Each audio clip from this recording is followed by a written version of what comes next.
Hello everyone! How are we doing? How are we doing? I am Serene, and this is Etrian Odyssey. Jumping back into this game, the last time we played this, it was a short stream, and we actually beat the boss of the second Stratum, Cernunnos, Lord of the Jungle. It was quite a challenging fight, but when we fought him the last time, we had actually swapped one of our characters, grinded a whole new character up. They were still underleveled, but I think they were the key to our success as they were able to bind the actions from the boss. Now, we're going to be back down on floor 11, Stratum 3, to see what else is going to be down there. We have a few quests to do as well. We're back to our original party setup. And we're gonna grind a bit, you know? Grind the exploration, that is. I don't think we're gonna need to do a whole lot of leveling up. Not for the short term, anyways. Everything that we fought so far on floor 11 has been manageable. So we're gonna load back in here, I believe, right on floor 11. And we'll continue right into that. So, without further ado, let's load our game up. By the way, we are at 33-ish hours now in this game, and I have no idea where the ending is. How many Stratums are there? I don't know. I don't want to know. But how many? Yes, load your game. Yes, please.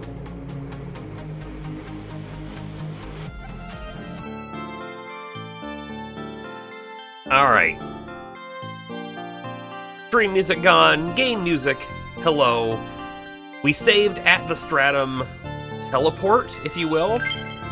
What we don't know yet is how big this place is. Interestingly enough, the zone in right here, there's a zone to the next floor right there. We've already found it. It was so close to us. But there's a lot more to explore on the floor, so we're gonna keep exploring. And then our HP and everything is all looking fine. I don't think we need to go back. The only thing we might want to check is how many items we have. 26 to 60. We can stay here for a while longer. We can stay here a little while longer. All right. The goal is going to be to find all of the paths we haven't quite explored just yet.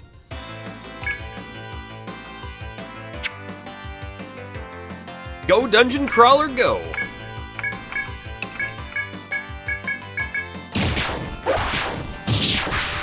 So what? You know, something that we've noticed previously, every time we would get to the next floor, we would be like, wow, this floor is quite challenging. We'd be able to handle a handful of combat encounters before we had to bail and heal up. But here we are now on floor 11, and we're actually totally fine. Kind of weird, right? It seems to me like the last boss, Cernunnos, may have taken a lot to defeat. It is maybe harder than the rest of the floor. You know what I mean? So I have a sneaking suspicion we'll be able to go on to the next floor, maybe even 2 floors, before we find that our levels need to catch up. All right, we got a door.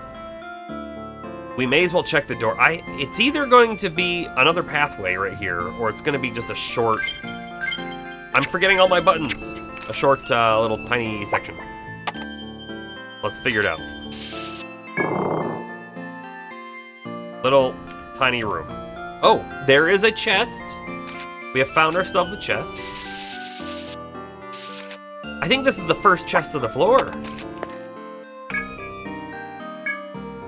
We shall open it. Obtained Medica 4. Not the best thing to find, right? That thing was funky. I take it you're talking about the tree frog? This floor is very different than the other floor in terms of the monsters we've seen. They have an almost different style to them. So this is a worm, and this is a tree frog. And then this thing has mist. This thing has bind caw. Meh, right? Meh, I don't know.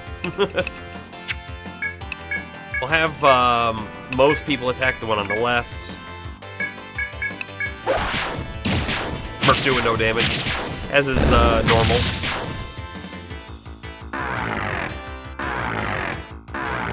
You know what else I think we found? Didn't we find a foe on this floor?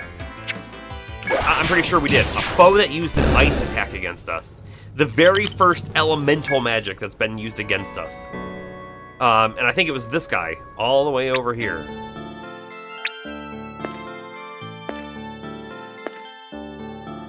Aha. Dead end. Okay. We mark it.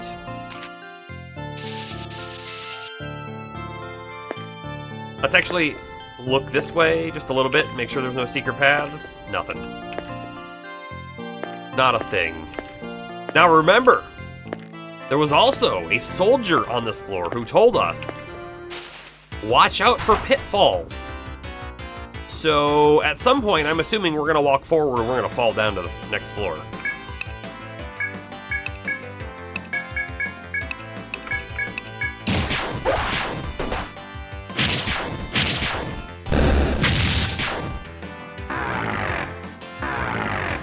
These debuffs take so long. Alright, auto attack. Thank you.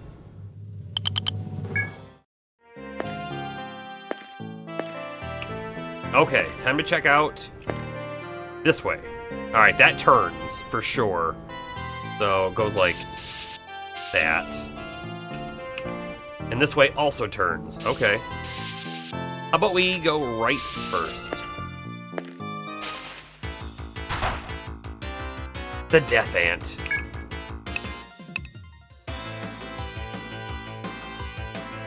I don't know which one's more dangerous, honestly. I think we will, Actually, I want to redo this. This thing takes normal damage to fire. This thing is resistant against fire. In fact, it's resistant against everything. Let's go back and redo that. We'll have everyone attack that one, except we'll fire the dude on the right.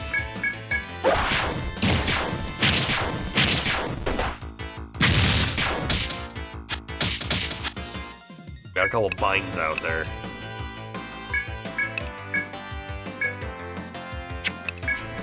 No magic to cast.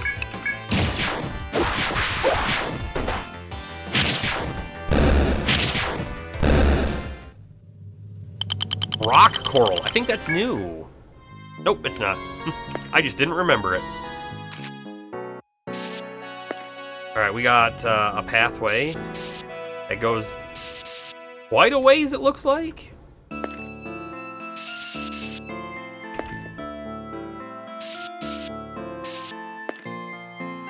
A door. That's a weird spot for a door. I feel like it is anyways. Let's check it.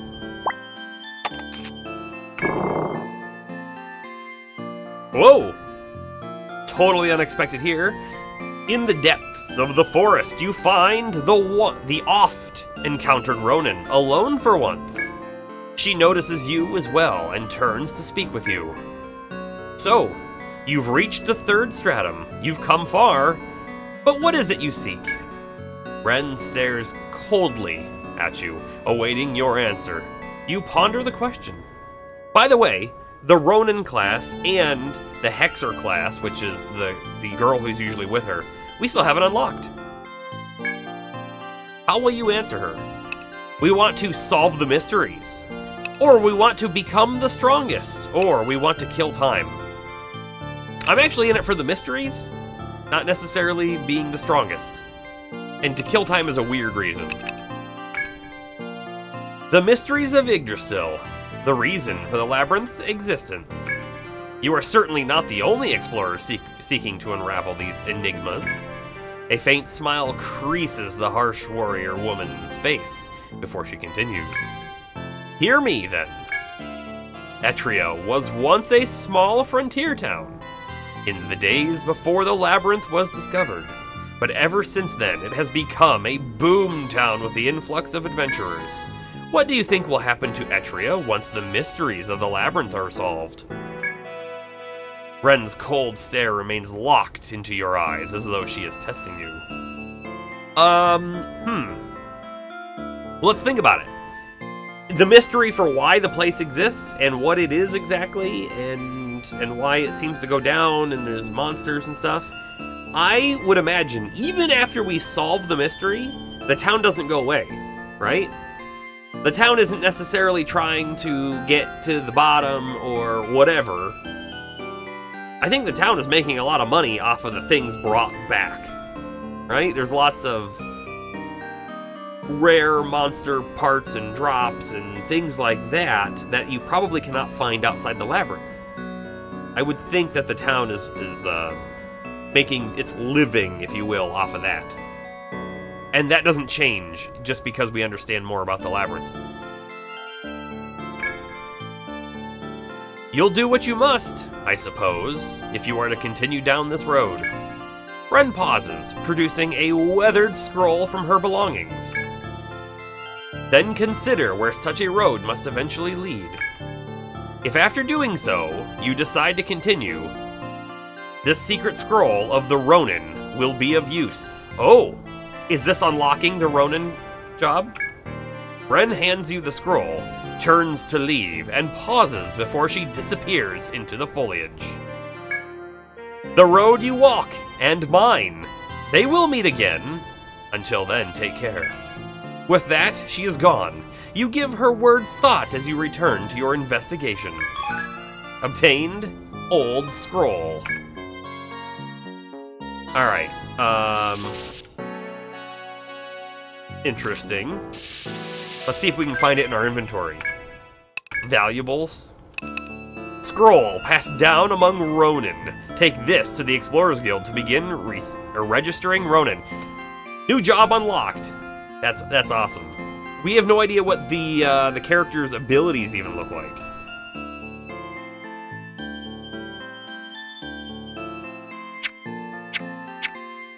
The real question is, would we want to swap any of our current members out? A big chunk of me says no. Right? Like, who's the only character we would want to swap? And that would be Violet, would it not? I don't know that I want to swap Violet.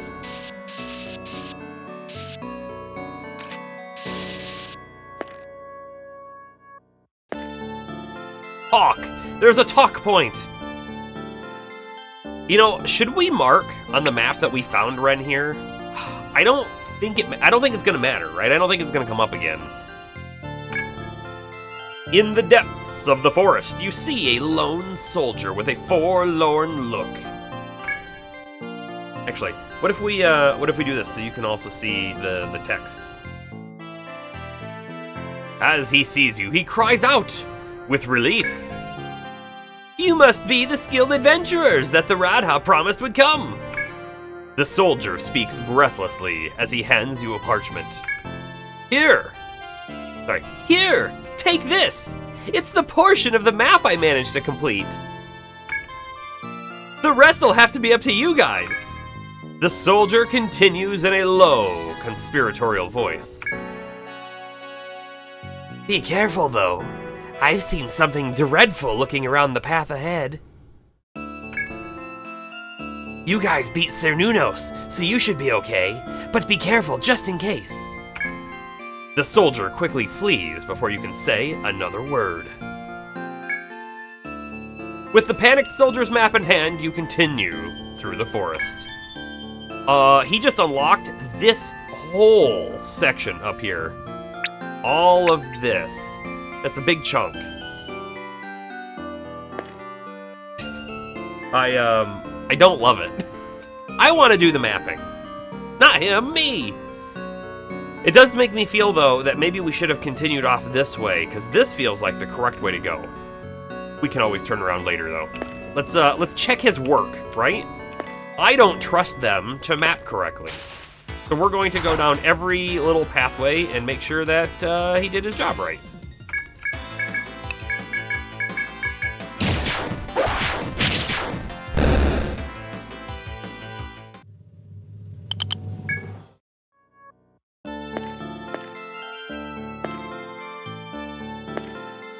I mean, so far, so good. I wonder how much we should be checking some of these walls for shortcuts, you know?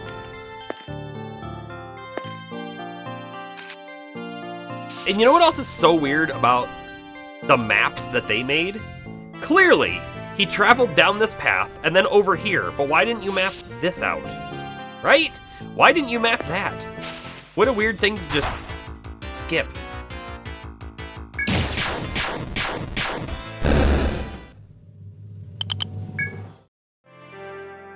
I'm gonna keep checking for some shortcuts here. If we found one right here, that would be phenomenal. There isn't, though. Hopes are dashed. Dreams destroyed. Or something. There's a foe. This is what he was talking about. We're gonna have to be real careful. The foes on this floor, we've discovered some of them beatable. Others not so much. Let's do a quick save. Just to make sure we're good. And we're actually gonna check the rest of this path out. Yeah, because you never know. There might be something down here that we run into, right? Hey, the foe up ahead's gone.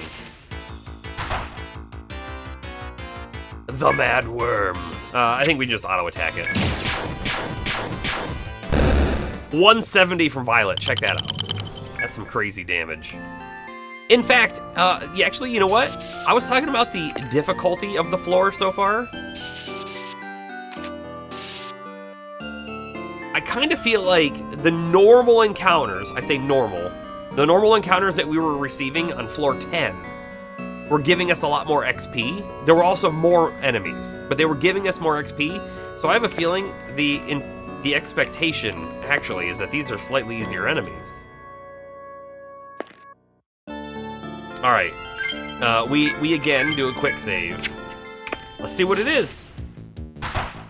The Sheltor. This is the thing that we couldn't defeat. We're gonna have to reload.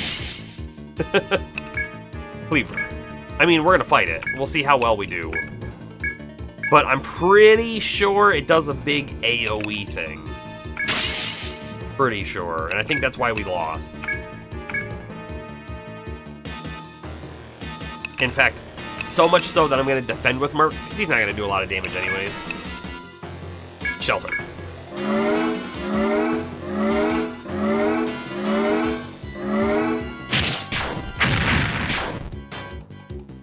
Okay. Yeah, look at that. Also notice, by the way, the boosted cleave only did 87.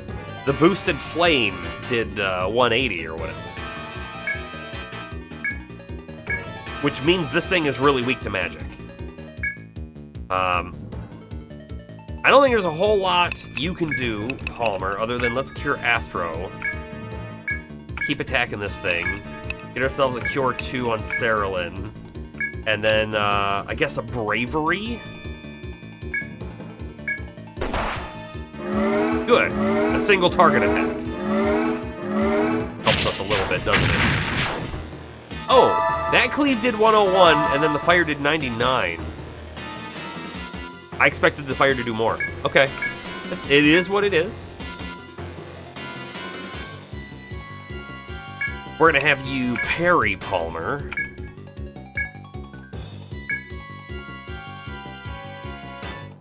Should we do a test to see how much damage fire does compared to flame? We still have the TP. Let's actually use a little bit more TP. Be sure we're satisfied, if you will. Debating throwing a cure out on someone, probably Violet. All right, so here's the nasty thing, and this again comes down to the order. If I do a peace ballad right now, we're gonna get TP back, but Palmer's going to lose Provoke, I think. I think that's the one that falls off. And then if Palmer uses Provoke again, they lose Shelter, which is not good. So I'm actually leaning towards no Peace Ballad. Let's just throw Shock on Astro, and then Astro will just attack from here on out.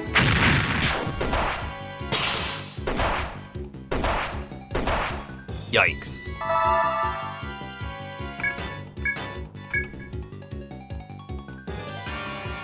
How about we do a boost? Oh. Can I undo that? I can't. Instead of a boost, let's do a Cure 2. Boy, this is dangerous, right? Because I want to keep Cerulean and Astro alive because they're going to do damage.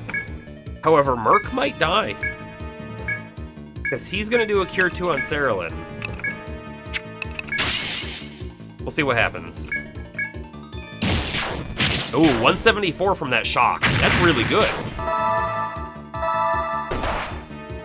Yeah, Merc's down.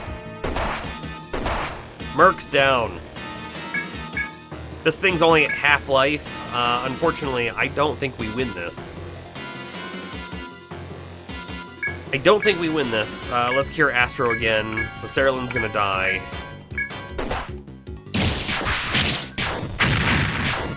Astro's doing more damage than Cerulean.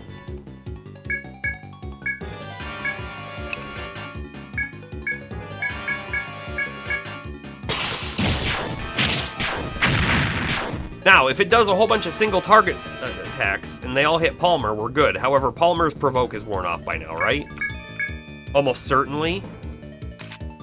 Yeah.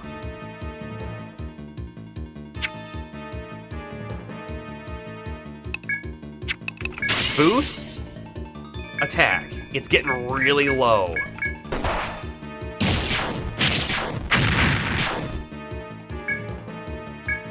In fact, this might be a victory. A victory with most of our party dying. Alright, we got him.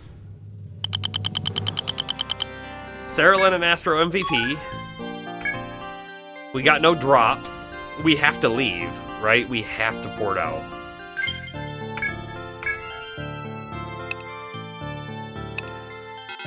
Oh no. Oh no. We have made the most grievous of errors. And we didn't make it today. We made that error a different day. Notice how we don't have an Ariadne thread.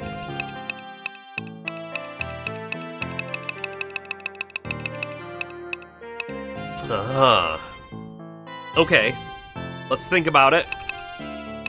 Let's think about it. Our options are we try to escape and somehow live with only 2 characters. Or we use this one nectar on Merc right now and then try to have him resurrect everyone. That's, we have to.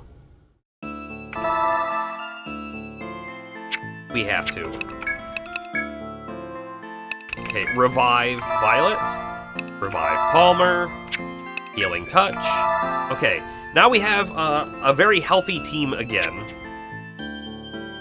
And that one item, I think it just saved our butt. Because otherwise, the only options we had otherwise, I think, was to try to leave, fail, and then reload back to before we fought that thing. But now I think we have to leave. Let's go get our butts out of here. Sell what we got, buy an Ariadne thread, because it's so important, and then come back in and do it all over again. However, we won't have a foe in our path this next time, of course.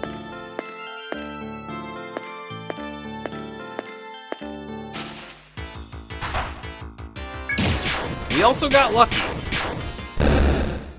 That thing could have easily killed us if it did more AoE attacks, I think like it did the first time.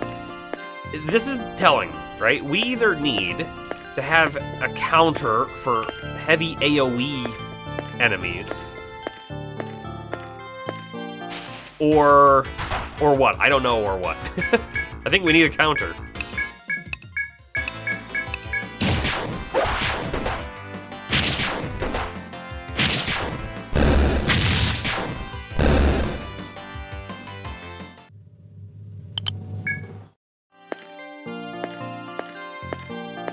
We don't have a great counter. I don't even know that really any of the other characters have good counters either. Merc, however, could start putting points towards unlocking Salve, which is an AoE cure. That would help. But if it's a cure 1 and it only does 30 HP or something, it's not very good. It is possible that Ronin might have something. We also know that a Protector, who's built differently than Palmer, who put a bunch of points in shield, could theoretically be shielding a whole line, either the front line or the back line.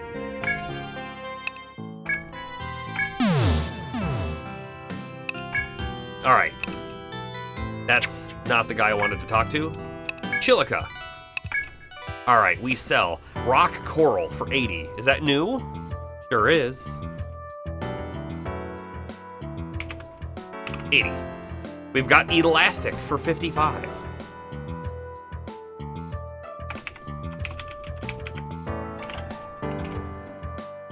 What else do we got? Gum throat for 53.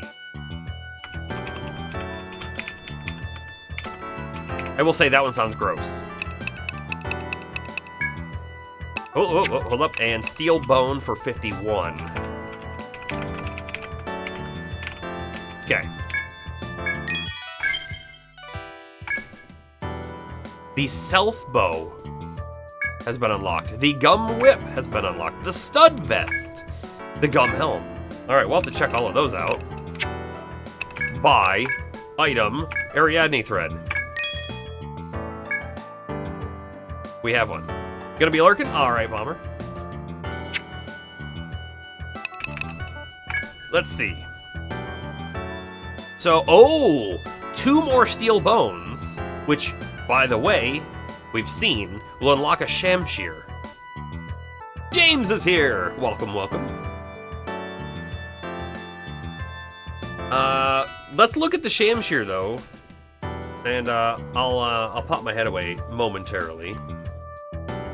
So, Violet and Palmer are both using the weapon Viking as attack 57. Let's actually move over to this thing. Oh, it's totally not worth it. Look at this. Totally not worth it. So we can see that our attack with Viking is 107. We get the Shamshir, and it goes up to 108. Amazing! But then we lose a lot of other stats. Not worth at all. Okay. We have a self bow, which is attack 59 behind my head. Let's see what Astro would do with it. Astro is currently using Hindi. So, pop that back upward. It's attack 49, tech 4. Ooh. Tech goes down a little bit, but that attack goes up 10 whole points. I think this is worth it. Let's go ahead and buy it now. Equipped. And then the last thing is we have a whip, which attack 70, which is really good, by the way. But it doesn't really matter how good it is if we're maybe not going to use it. Not right now, anyways. We may as well hold off until we have to pull in our whip character again. I think we just hold off. I imagine they were probably using the edge whip before. It's a big difference. 49 up to 70. A huge difference, but I don't know that we need it right now. Okay. Armor. The stud vest was new. Defense 17. The iron plate is 12 with HP 9. That's a pretty big chunk of extra defense there. Fancy coat? I don't know what that does. Oh, they can't wear it. Gum helm. TP 9 on it. Let's see real quick. This gum aspis has lower defense than the heat aspis. Probably not worth it.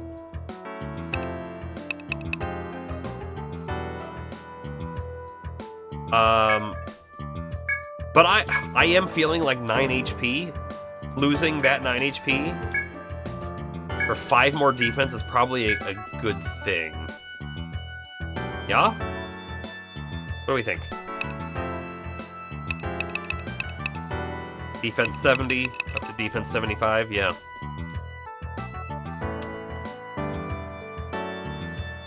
I think we do it. I think we do it. At least for Palmer, probably for Violet as well. The only thing is, it is chunking a little bit of our HP. Sorry, of our money, not HP.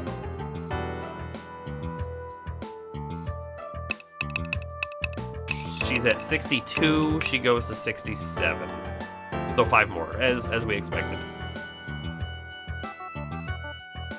Let's do it. Let's do it. It's got to be worth it, right? And then we switch over to someone who can use the fancy coat. I'm just kind of curious. They go 37 to 41 defense.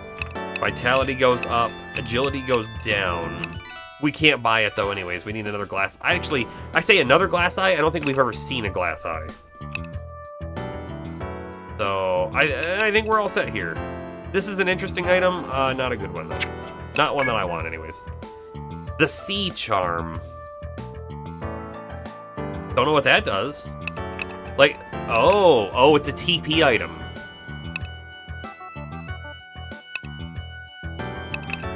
All right, look at our TP on the top. It's at 129, and that.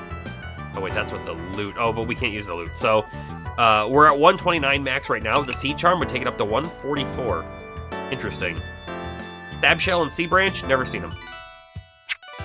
Okay. I think we're done here.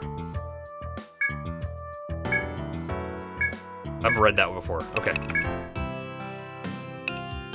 I don't believe we have anything to turn in here. Just double check. No. Okay. Leave. Oh, hold on. The Bandit's Treasure. I think this is on floor 3. We could go check this out fairly quickly.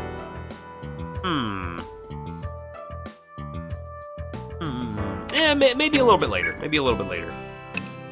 The Explorers Guild, however, is going to be really interesting here. And also, he's got something to say to us. In the land, at the edge of the continent, there are those who practice an ancient martial art. They're called Ronin, and their katana skills can beat out even our most experienced warriors. I don't know where you got it, but with that old scroll, you can register Ronin now. Go ahead, try it. A new class, the Ronin, can now be created. I don't believe we have any claims to a Ronin character yet. I know Darth might be a Hexer whenever we unlock that. That being said, I feel like we should probably at least take a look at them just to see what skills they have. Okay, so Katana Mastery makes sense. This is like the Sword Mastery that Violet has. I guess I'll pop the face away again so we can see skills. Kisagiri. Katana's skill of stepping forward while slicing. So this is just an attack ability. Perfect. Overhead. Temporary overhead stance that will increase attack and defense. Oh, so this is just a self buff for attack and defense. I like that a lot. And then it unlocks multiple things. You know what? I'm gonna leave my face up. It unlocks multiple things of Zamba, a strong katana slice from the overhead. Oh, you have to be in the overhead stance to use it. Okay, so you have to use a turn and TP to go into the stance, but then the next turn you'll be able to use some abilities. Repeated katana slashes from overhead. This makes it sound to me like, oh, at level 10, it's 100% free hits.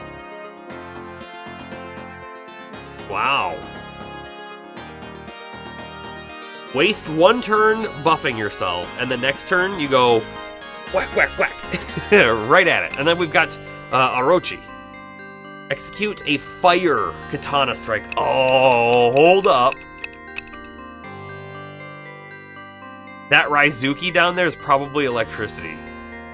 Are we gonna have a character who can do different elemental melee attacks? Which is what we thought Violet was gonna be able to do until we found out that you have to use an elemental attack for then Violet to use their elemental attack, which was weird. Alright, we've got Sagan. Temporary Sagan stance increases attack and defense. It's just like overhead. With Mikiri, deflect an enemy attack. Oh, kind of like parry. Immobilize an enemy's arms. Raizuki, execute a Volt Katana Strike. Oh man, and then we've got EI. Oh, this one just increases speed, which makes sense. If you know anything about EI attacks from Samurai, it's always in games and whatnot. It's always the attack where the weapon's holstered, and then they one slice, very quick. Kubiuchi, chance of an instant katana kill from the EI stance. Oh, chance for a one-hit kill. Death rate goes up the higher you get it, but who knows? Yeah, so the EI is based on the idea of how quick the unsheathing action is, yeah. Gatotsu, extremely powerful, lightning-quick katana stab. And then Hyosetsu, execute an ice katana attack from the EI stance. Wow. So we've talked about this before, where right now in our current party, we have a fire user, Cerilyn the Alchemist. We have someone who can apply electric. The shock song from Astro's character, right? The troubadour. We could build a Ronin to do ice attacks. I don't know that we could have all of them in the same party unless we swapped someone out, which I'm not hugely in favor for, but it's an interesting, idea. We had also talked about, well, what about having an ice mage, or an ice and a lightning mage, and then we can swap them as we need the different elements, but it's a lot of grinding to do that kind of a thing. The character then also has HP up. They have a self-heal.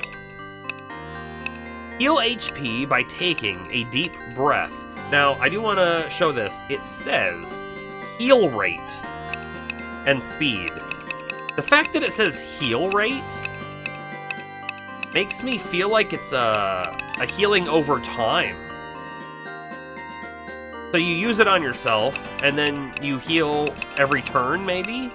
Then again, heal rate might just mean level 1 it heals 30, level 2 it heals 35. I mean, that might be what it means. Some of the a lot of the descriptions are a little unclear. TP up, attack up, sight, increase attack damage at night when blinded or when bound. That's super neat. And crit up, that's also awesome. It's just critical rate goes up, not the damage from the crit, but that's okay. Ronin sounds super cool. Super cool. I don't think we're gonna build one right now exactly, but I do want to see what their character portraits look like. First guy's really cool looking, with his red blade. Second girl's pretty cool looking. Third guy, it's the same stance. It's basically the same character, but you can see they changed some details. So it's the same kind of thing with this one. And then the last one is unique. Hey. It's clearly a fan service model. It's way better than the whip user one, though. Not terrible. Okay. A Ronin will be in our future at some point when we just... Here's the thing. We can't get a Ronin and go directly to floor 11. They'll just die. Or we can, but we have to be prepared for them to die, and they're not going to be contributing much. So with that being said, we will not make the Ronin right now, but when we're ready to start training a new character, we will. You like the fourth one? Reminds you of Sakura Tyson character? Ah, okay. Yeah, so the Dark Hunter, this is where we saw the pattern with the fifth character model. I don't know that it's the same for all these other ones, though. Like, this is the fifth one here. It's fine. In fact, this is what we were originally using. Survivalist is fine. Protector's really cool. Medic's interesting. So it's kind of just the Dark Hunter and the Ronin so far. Well, maybe the Troubadour as well, a little bit. Although it's not a whole lot different from this one. Anyways. Cool. Okay. New character potentially unlocked there. We've got our Ariadne thread. I'm going to store the Hindi and the iron plates. Yes. And we'll do a quick sleep. In fact, let's just do a nap. I don't know that it matters, but we're gonna go in the dungeon at nighttime.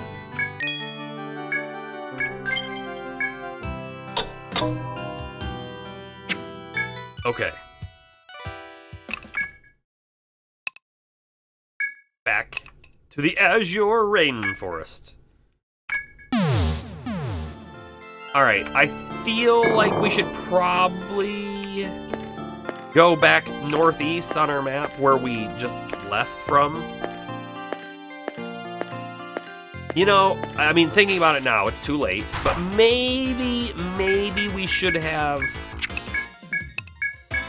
purchased another resurrection item, just in case we ever need to revive Merc like we did this last time, and then he can revive other people. A little too late, though, for that. Just a little.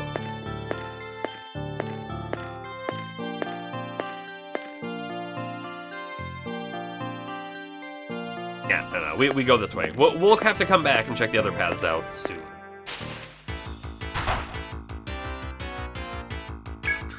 This drops the steel bone, by the way, which we needed 2 more for that next weapon.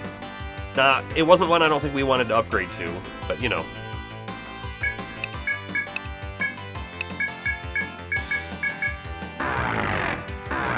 That speed decrease, come on.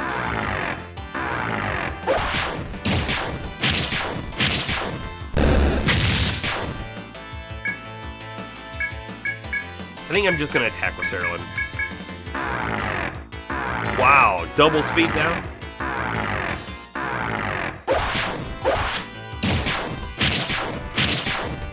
Okay, yeah, we got it. Got it, no problem. Lose that steel bone. Hey, you know what we should do? We should check. Does anyone have skill points to spend? They all do. Every single one does. All right, we need to start looking at these again. Max out cleaver, we've done that. So that's done.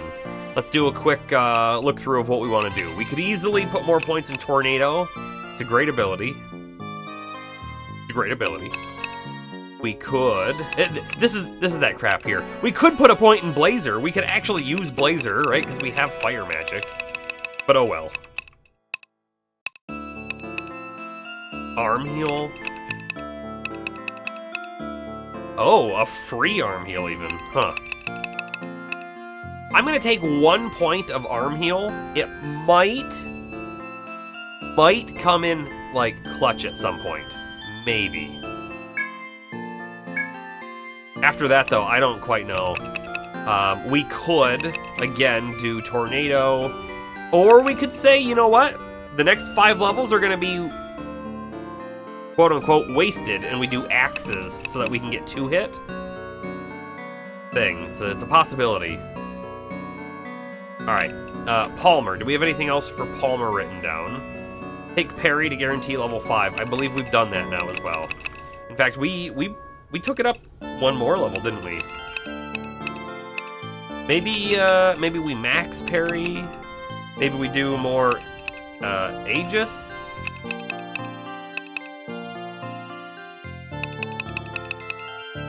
Not too worried about the cure, honestly. Defense up isn't terrible, although I think it's only every level up that you get the defense going up. TP's not terrible for him either. I'm just gonna do defense up. Alright, Cerulean, we're working on fire up specifically.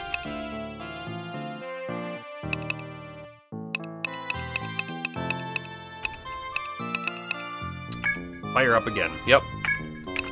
Merc.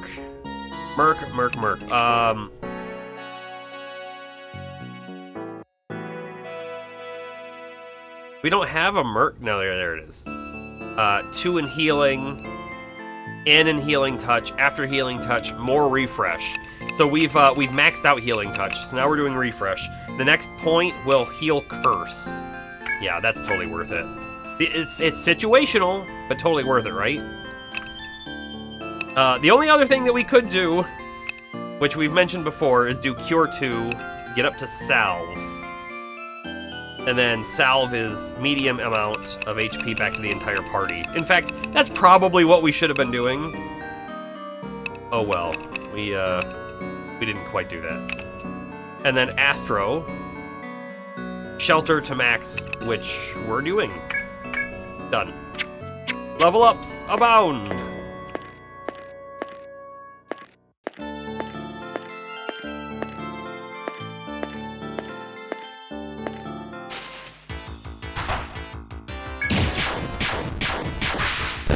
Like I've said before, this floor is kind of weird on the difficulty. Like, the floor before this throws 5 enemies at you at once, and then you come here and you're getting 1s and 2s. The F.O.E was quite challenging, but the normal enemies, not exactly so much. We did just get bound, face bound. Not a big deal.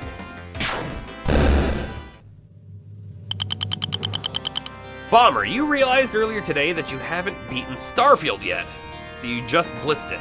I'm glad it's finished. I haven't beaten Starfield either, and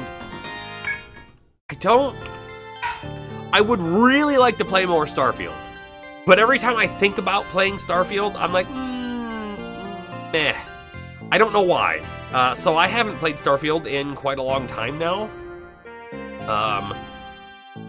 Part of me, if I played it again, would maybe want to try just a completely new character to play a different build.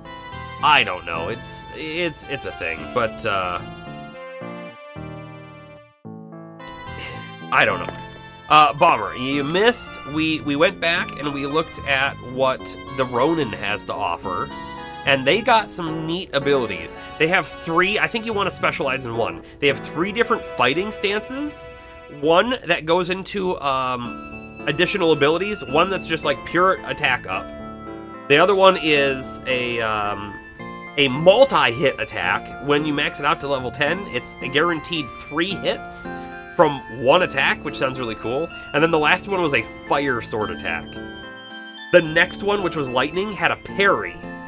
It had a lightning attack, and then it had, I think, just a damage one. And then the last one is for buffing speed, but then it has an attack that's a chance of a 1-hit kill. And then it had, I think, just another damage attack, and then it had its final attack being an ice attack. So that's really kind of neat. We could build a Ronin for our ice deficiency. The whole problem with that is, who do we swap out? And it almost has to be Violet, because it's the same role that Violet has, and so we're not ready to swap Violet or anything.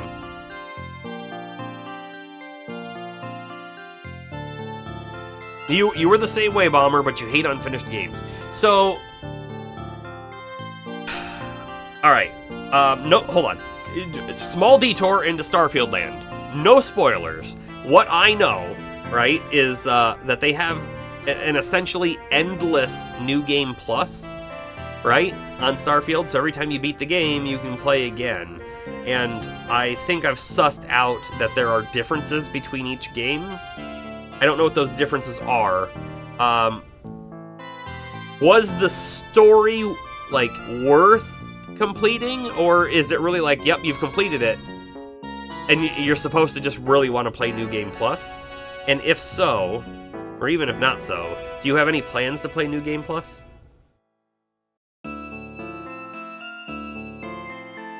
You see something slender and white protruding from the ground. I see a quick save in our future.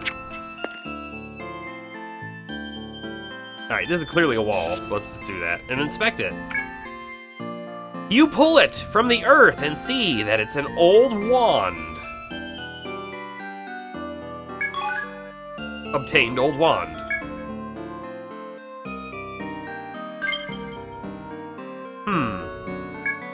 Valuable? A shattered old wand. Now we have a broken axe and an old wand. Are we gonna find the the weapons of some previous adventuring party. Oh, a mining point. Okay. Cool with that. Whatever, everyone attack this thing and overflow damage will overflow.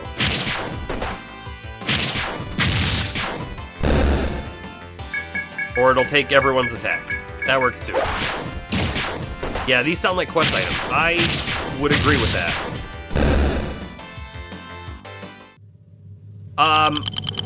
No, I think Darth would be the Hexer. You don't have any plans to play more and story was meh. Here's the thing. I mean, like, I quite enjoyed what I played at Starfield, right? I don't think it's a bad game. And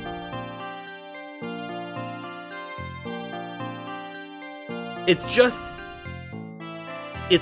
I don't know, it's kind of hard to, I think, really put into words. Starfield has a deficiency. It has a deficiency, but it's hard to pinpoint exactly what it is. The game plays and feels like Bethesda's other games. That's a good thing in my opinion, right? You kind of know what you're getting into. It feels like a Fallout in space. In fact, I would say it feels more like a Fallout in space, even though the theme's different. It feels more like a Fallout in space than, say, the Outer Worlds did, which I think was really trying to be Fallout in space. I really enjoyed the story of the Outer Worlds, but I felt like there were some gameplay bits of the Outer Worlds that were lacking. Starfield, I feel like the gameplay bits, for the most part, fine. But you know what I think I dislike? It's the fact that, like, you land on a planet, and when you go down, it's procedurally generated. And I don't think there's anything wrong with procedural generation, but once you've landed on one spot, you've basically landed on them all. So then you explore the next one, and the next one, and the next one, and the next one, and they have the same landmarks, the same things are always scattered around. You run into the same building, or the same, we'll call it quote-unquote dungeon, over and over and over again. And it feels slightly boring because of that. And I'm not trying to say there's anything wrong with procedural generation. I think procedural generation can be great, and I think the game does it okay. But when you do, there's a character companion quest, right?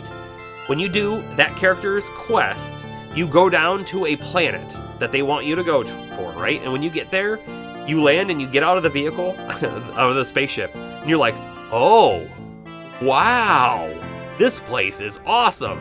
This place was hand-built.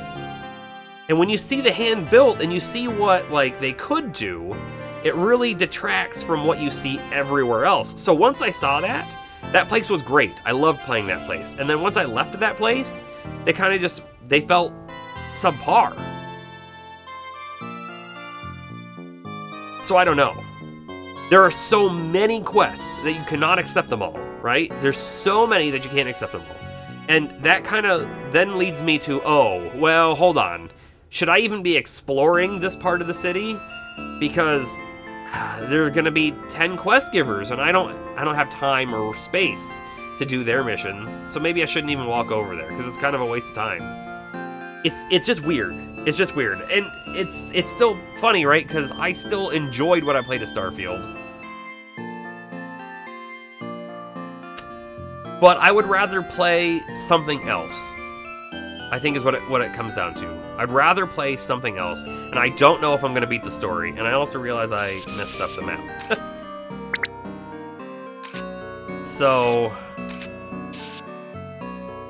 I'll probably go back and beat the story at some point. I don't know. Let's make sure we get this mining point on the map. Whoa, waste of a mine. We found Corundum!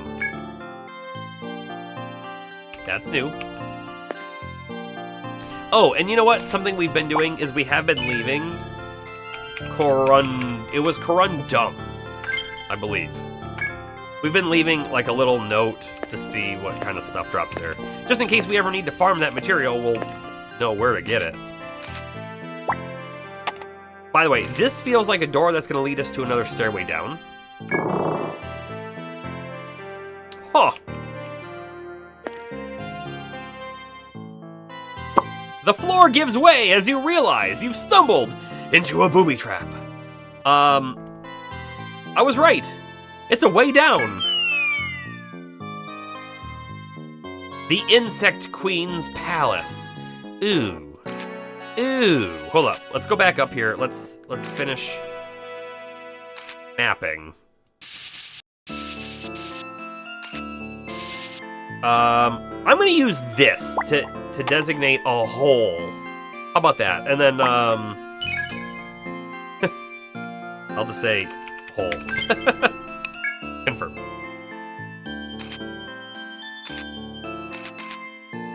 Okay, we have a wall in front with an inspection point.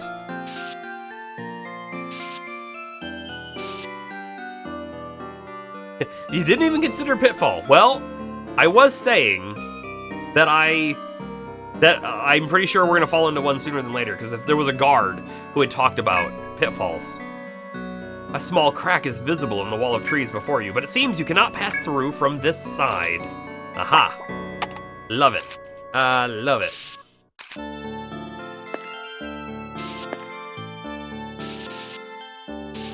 We have no way out but forward. So forward we shall go. By the way, talking about other games that we want to play, I did mention in the last stream, Pal World. I have purchased Pal World and played one day of Pal World with Mad Tea Party and LeCloud, because it's got some multiplayer. They've been cursed. Merc can get rid of curse. And I gotta tell you, Pal World's actually a lot of fun. It's a lot of fun. I would play it on stream if we didn't already have 3 games going. So, probably gonna not do it on stream, even though I'm having a great time with it. I guess let me know what you think about it, because we could always do some streams for it. Maybe not a full-on playthrough, who knows? Or maybe I keep my multiplayer game separate and do a single player on stream. Sparkster DX! How you doing? Hand from off screen, Kevin. What do we have here? We have a Hex Frog, which has cursed us. We don't even know what curse does. We've never been cursed before. I feel the need to remove it, though. I think I'm gonna provoke as well. Refresh should get rid of it. We'll also do a shelter here. It's going quite well. We're exploring the 3rd stratum now. It's a lot of new stuff coming at us.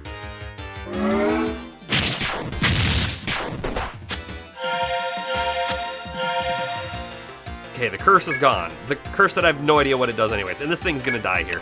We could have easily just attacked it down. Thanks for the follow. Have you played this game before, Sparkster? Oh, Violet is so close to leveling up. New monster, the Hex Frog. If you haven't played this game before, first person, dungeon crawler, where you make the map as you go. And I gotta tell you, making the map is so much fun. And by the way, you could screw the map up royally if you really wanted to. I imagine you wouldn't do so on purpose. Go, Violet, go! One more battle, and she should level. You've played the very first one back in the day on the DS, but it's been ages. I never played this back on the DS, and I'm having so much fun with this now that I wish I had gotten into the game when it came out, because there's so many of them now. So far behind if I want to play them all, you know? I have a feeling this way, right here, would lead us back to the stairs. So let's go make sure that we map that first, just so that we know what we're getting into. And when I say so we know what we're getting into, it's more to make sure that we know how to get out, right? Because that's an important thing. Ooh. Guard Ant. All right. Everyone attack. And you know what? You provoke, and you do your fire, and you do 1 damage. I don't know how, cautious we need to be around these enemies yet. The OST was always fire. Yeah, it sure is. It's quite difficult in the beginning, but at some point the dungeon tracing and exploration gets addicting. It was addicting on day one for me. I was just having a blast with it. And by the way, we are playing on the hardest difficulty, which I believe is called Expert, which, by the way, is the difficulty of the DS game. So when the HD version came out, they made multiple difficulty tiers, easy, normal, hard, expert, or something like that. But the hardest difficulty is what the original game was. So we definitely weren't going to play on an easier difficulty. You want to check out Etrian Odyssey Untold on the 3DS. Apparently it's a remake. Yes, so let's quickly talk about this, right? This is Etrian Odyssey 1 HD. This is actually the first game. Etrian Odyssey Untold is also the first game, but it's a remake, and it actually has a slightly different story, and all of the maps are completely different, and skills and things are quite a bit different too. So when I was looking up the history about the different games, I found that a lot of people said, oh, you should play them both because they're different games. So Etrian Odyssey and Etrian Odyssey Untold billed as the same game, played as totally different games, apparently. Interestingly enough as well, right,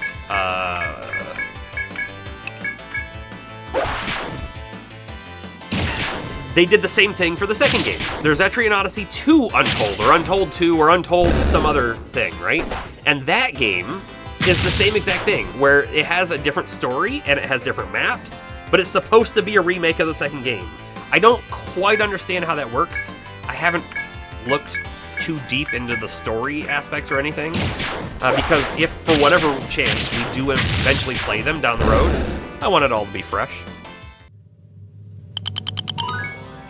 There we go. Violet's leveled up. New monster, the Guard Ant. We'll do a quick point spend on Violet.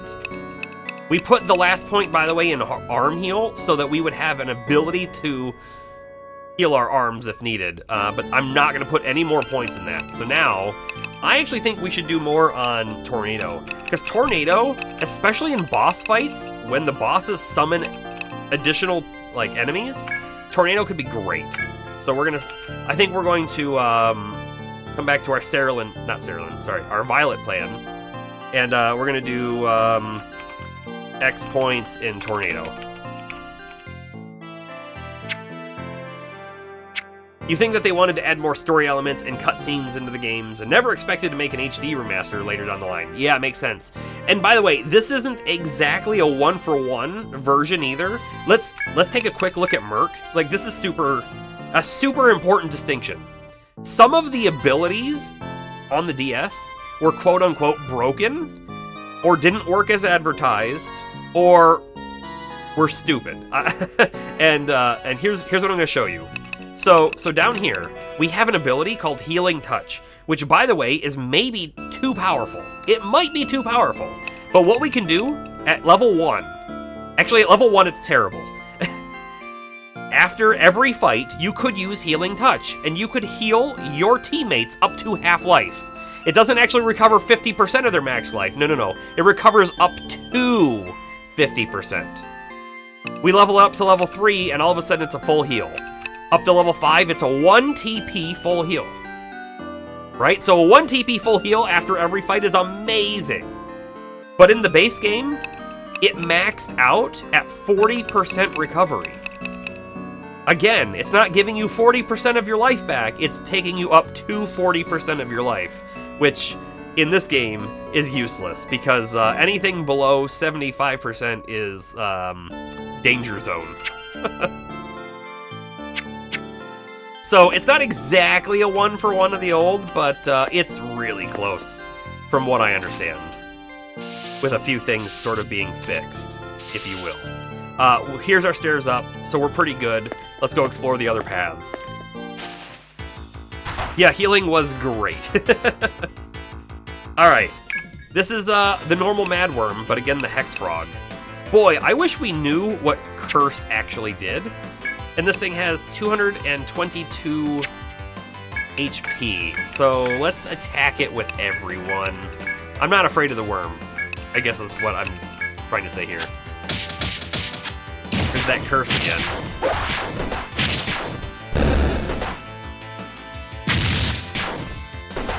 Okay, hold on. We see what curse does.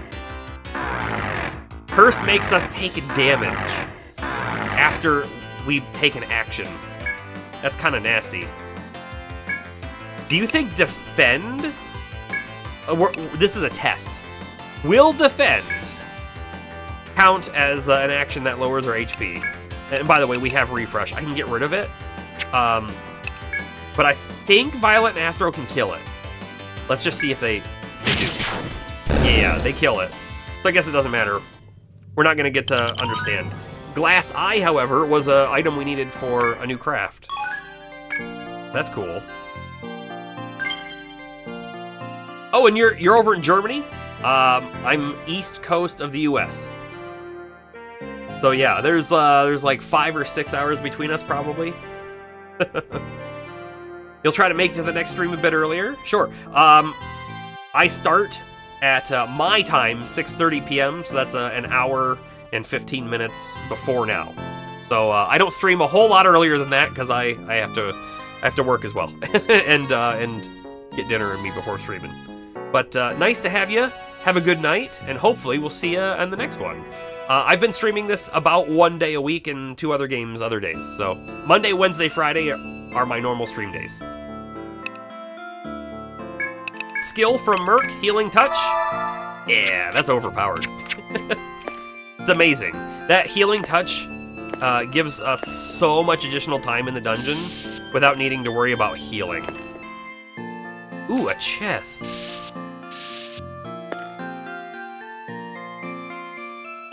Alright, yeah, have a good night, Sparkster. Okay, let's see. The chest. The chest will have an epic piece of gear. Would you like to open it? Yes. Obtain Domenica 3. That is not at all what I wanted to see. Okay, we're gonna go down and we're gonna check the wall as we go. Looking for any kind of passageways or other things to inspect. This is why we're boosting Tornado, by the way. Right there. It's going to help a lot, I think. We really want to get rid of the frog, but I think Palmer needs to provoke because there's so many additional enemies. Also, let's throw an Inferno out there. We haven't done that in a while from Saralyn.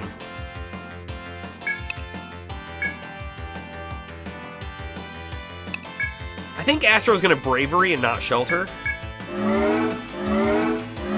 Give Violet a little bit of additional attack here.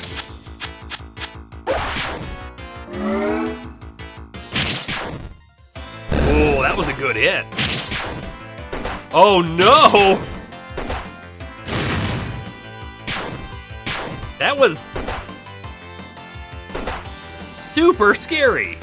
Violet's gonna kill herself. In fact, she's not going to attack. She's gonna defend this turn.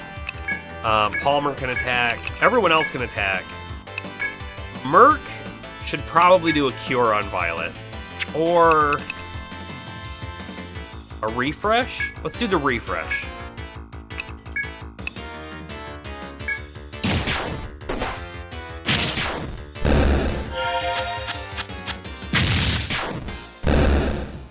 Okay. Curse is super scary. I'm really, really happy that we actually got refresh on Merc up to the ability to remove Curse.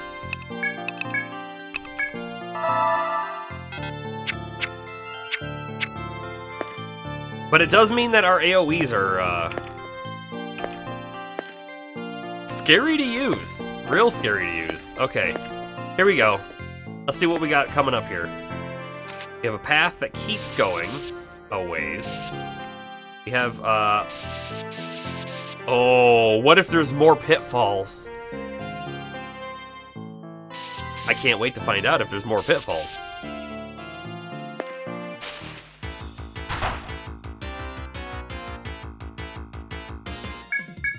Everyone attack. Stupid frog. Oh man.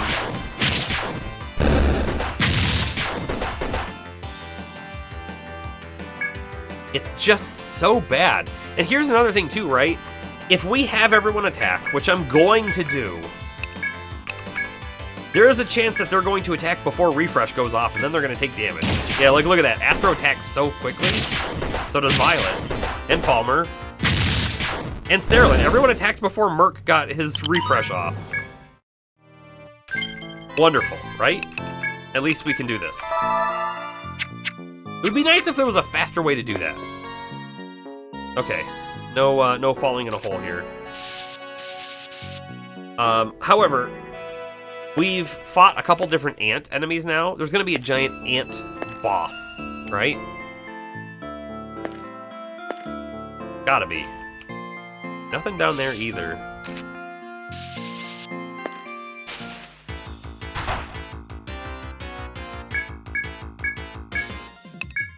Nothing else we can do. We just have to attack it.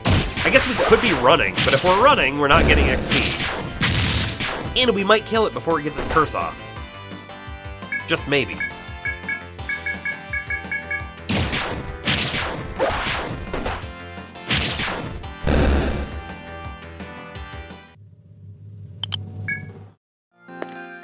Okay, before we go any further, we have skill points on Cerulean, Fire Up. This is max it out. We're a Master Firecaster now. And we've got Astro, who's doing Shelter, who's now maxed out on that. Amazing. Probably Bravery next for Astro, but we'll talk about it.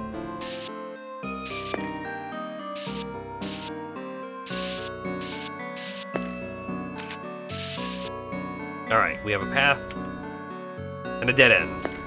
We check all the dead ends. Every time, always.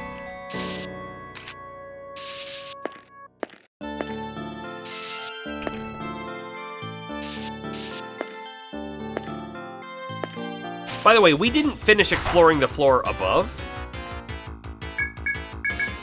So that will be something we have to get back to.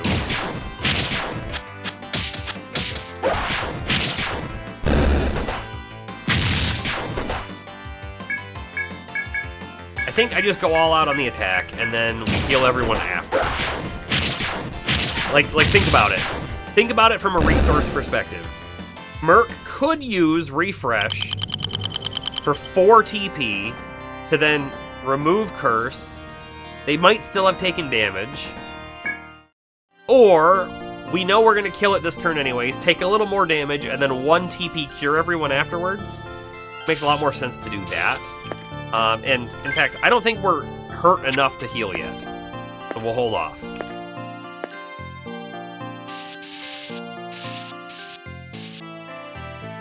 And it's not lost on me either that there's a lot of long passages where we're not checking all the walls.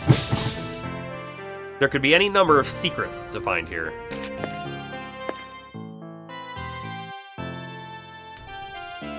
Uh-huh. We have found another dead end. So, back to what I was saying, I bet you there's a secret path we need to find somewhere. We already know that there's one right here, right? They're probably trying to tell us there are secret paths. You need to be looking. So now we're going to start looking for secret paths. We're going to take it more seriously. Okay, nothing over here.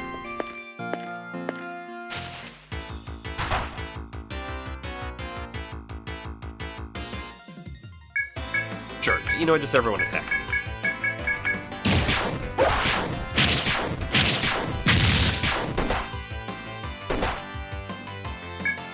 That one's almost dead. Let's let Astro kill it, I guess. In fact, we'll have Merc attack it too, but yeah, Astro's gonna go first. And Merc did one damage. 1 damage is probably not killing it, right? Throw it on auto attack and move on. Gotta say, this is stream 2, in which we're streaming again to both Twitch and YouTube with the slightly lower bitrate on YouTube, and it's all looking good so far. I'm pretty happy with it. I honestly didn't know if I should expect to see issues, and thankfully we're not.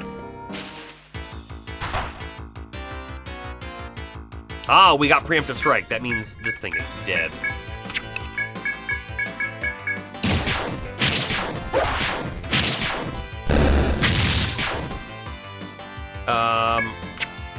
Auto attack. I think we kill him.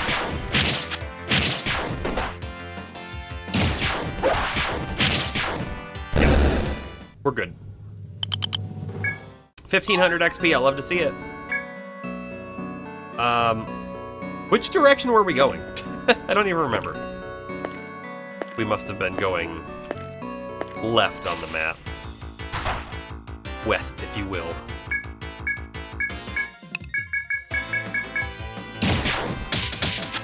The big curse. And it seems like you take more curse damage, the more damage you deal. So it's like extra nasty.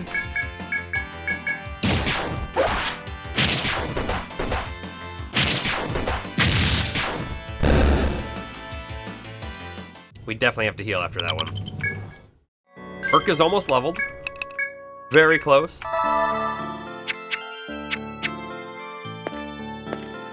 Okay. No secrets there. About there. No, and we already checked the bottom path.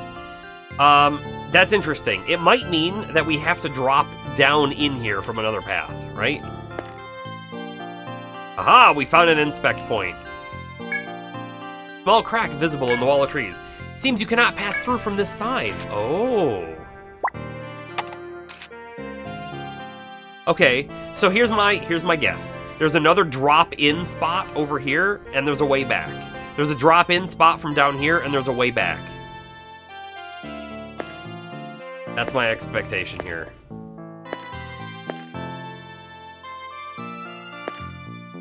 All right, we have to get out of here now. We could check this whole pathway here. You know what? Let's do it. Let's check the whole pathway. I would hate to miss one little secret spot here.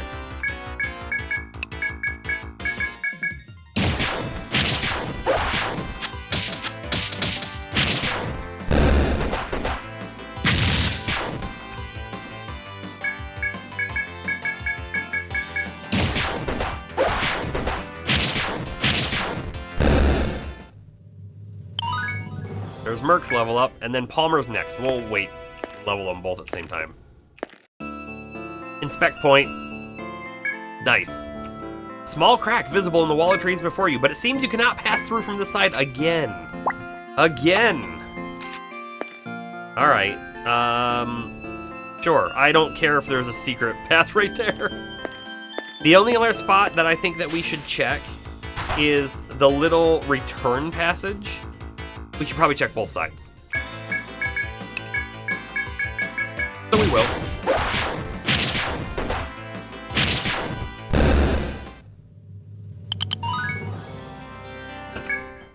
Okay, cool. Skill, Palmer. Whoop, no. Custom, Palmer. We went defense up last time. Maybe we do it again. We have not found the Hexer class yet. Nope. Not a thing yet. Just Ronin. I'm doing Aegis. If we max out Aegis and then Palmer literally can't die because he just keeps getting back up, that'd be amazing. All right, let's take a look at Refresh. Next one is Terror, Petrify, Speed. So we could do 2 more points in Refresh and then have all of the different statuses handled. The other thought is, since we know we're hitting AoE type monsters, maybe we should do 2 more points in Cure 2. And then the 3rd point in Salve 2. Restore a medium amount of HP to the entire party.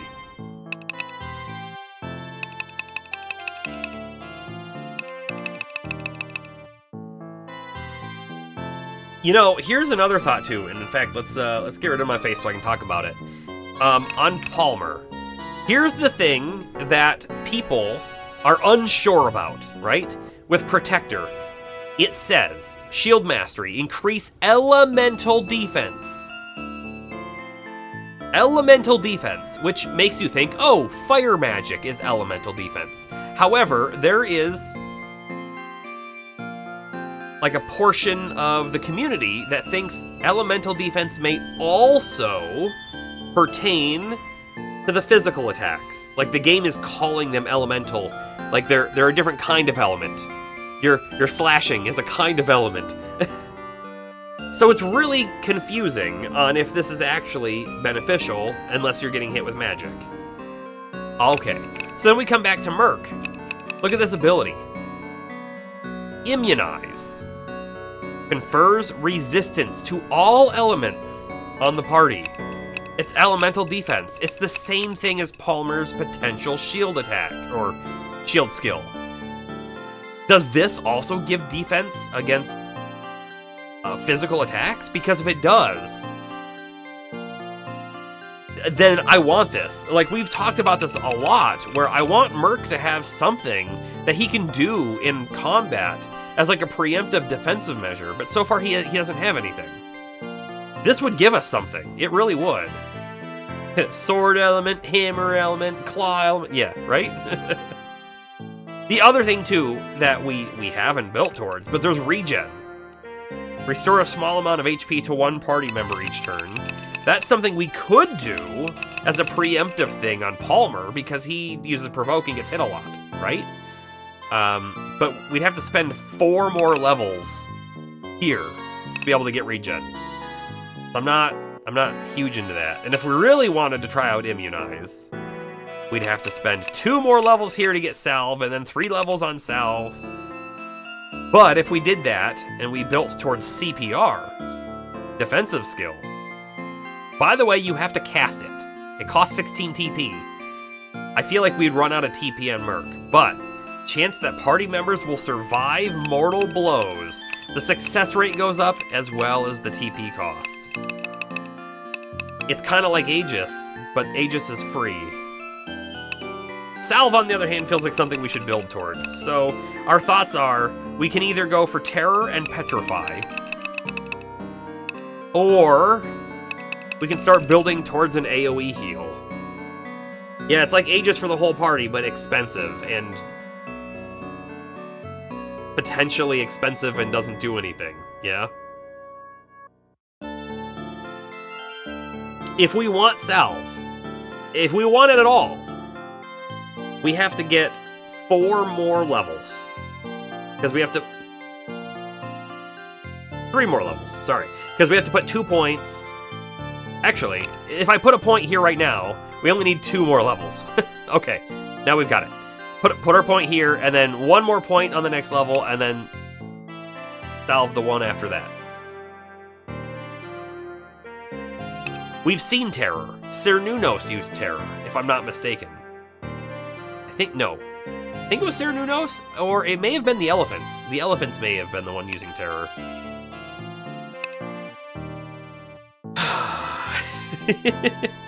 Decisions. Here's what we're gonna do. I'm gonna write this down. So we've done this. After Healing Touch, more refresh. But before we do more refresh, 2 more in refresh. I want at least Salve 2. How about this? At least 1 level of Salve 2. That's what we're building towards. All right. We've theory crafted it up. Coming back down here, we have the right whole side of this passageway and most of the left to check out. So we're gonna do it. I could be spinning around, but that is annoying, so we're not gonna.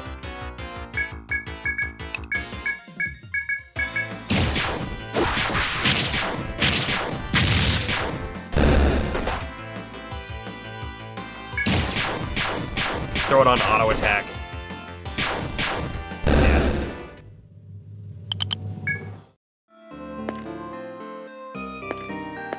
Come on, secret. Come on, secret. All right, there won't be one up above. Back up. Okay. So we know there's a hole here. We have to feel fairly certain that there's going to be one over here. And then we have to feel fairly certain again that there's going to be... In fact, let's do this, right? We know there's a path in right there. So what is that? The top right corner of D3. Right here. There's almost certainly going to be a hallway. But the fall might be over here or something. Okay. Stuff. It's stuff. Keep exploring.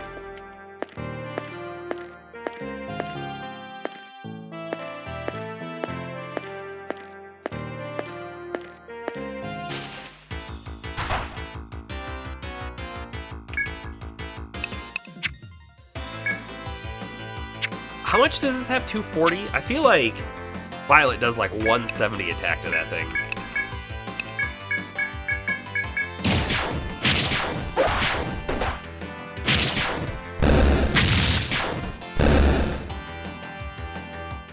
But we can kill him anyways, without it. Alright. New area. That we've, I mean, slightly seen before, but still new area. Perfect.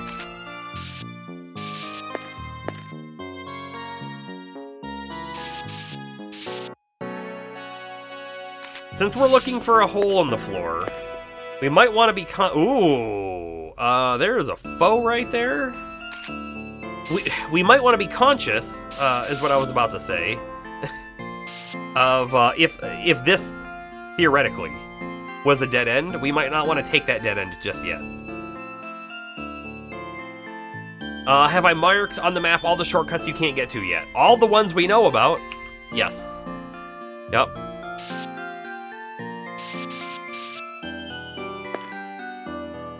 Okay, look, it's either chasing or it's on a predetermined route. We also have no idea what it might be, but we do know that that goes like this. Goes like this. There's another one in here. Alright, it's not chasing, it's purple. That's good news. That one's right in front of a door. You have to fight this one to go through the door, is apparently what they're telling us. Okay. That's alright, that's a thing. Do we turn around and fight the one back there? Man, but if it's another one of those shell tours, we might lose everyone again. Save! You're not wrong. You're not wrong at all.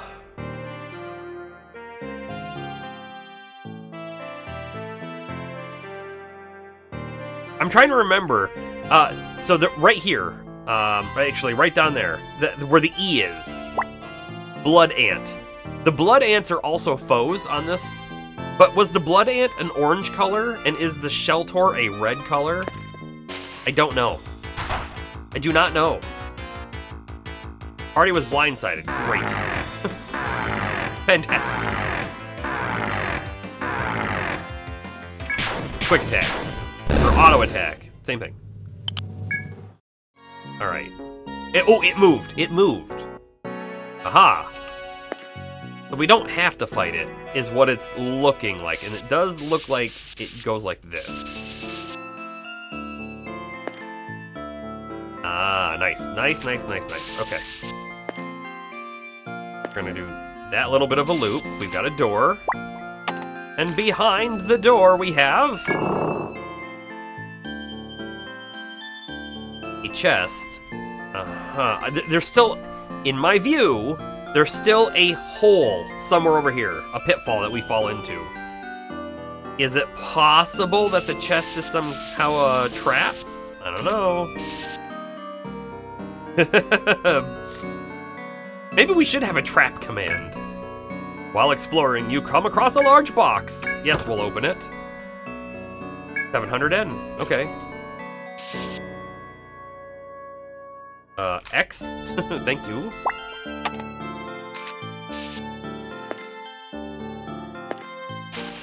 Oh, I thought we were falling. No, we're just being attacked. How much HP? 180? But it's resistant to physical. Also resistant to fire. And then this one is 240. I don't know. Let's split it up this way. This is floor 11. The first floor of the third stratum.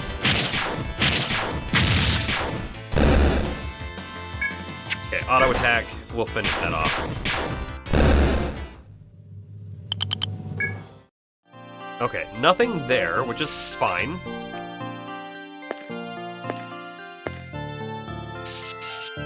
Hole. Oh, maybe not. Maybe not. Okay. Alright, so things we need to think about.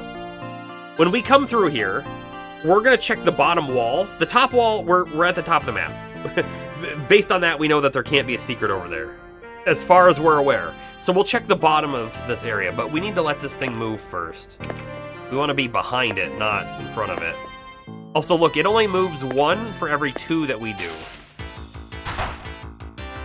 Yeah, these foes are quite slow.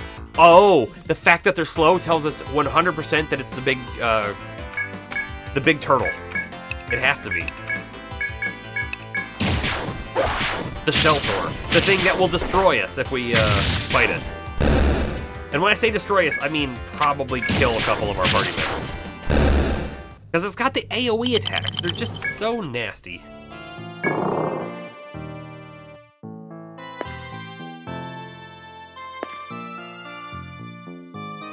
Okay, I'm gonna have to turn around. 1, yeah. There were no secrets down here.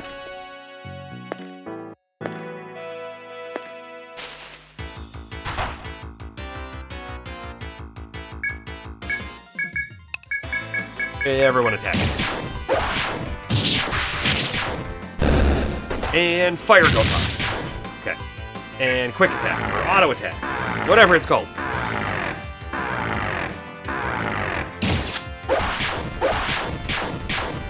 Okay, alright. Ooh, we definitely have enough steel bones, by the way, to unlock whatever that piece of gear was. I think it was a sword. No secret paths over there. Okay. There is somewhere a hole in the floor that we haven't found yet.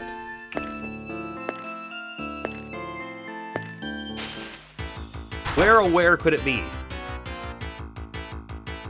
Well, we still have the southwest of this floor to explore, so we'll go check that out.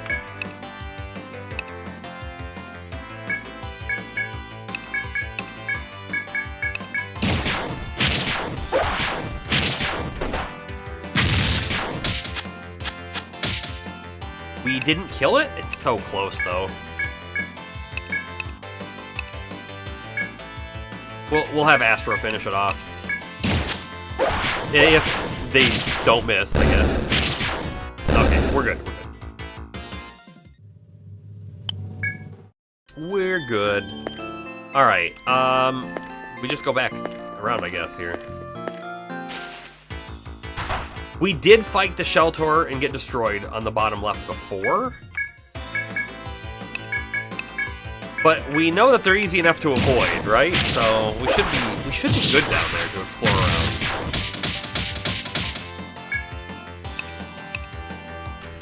Auto attack. People can attack whoever they want and kill it. There we go. There we go. Alright.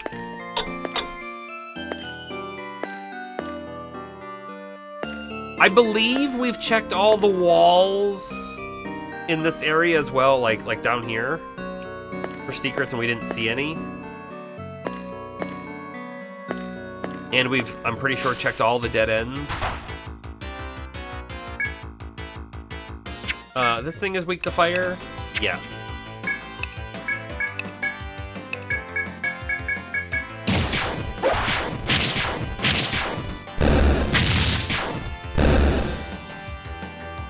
Good.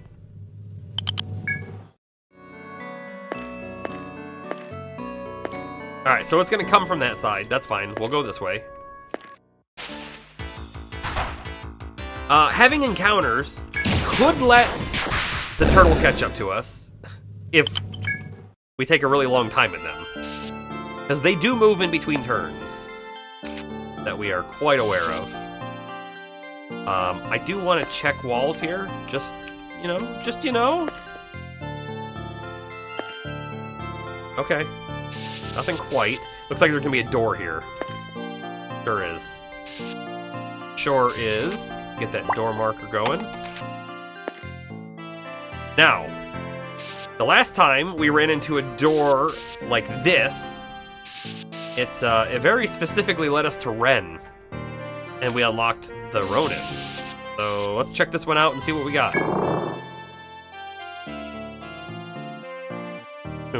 We got nothing. I was also hoping for a hole in the floor. Maybe it's a little safe spot if you're trying to not get hit by the turtle, but the turtle's so slow. Alright, let's check these little passages out. One of them's gonna be a hole, right? Maybe.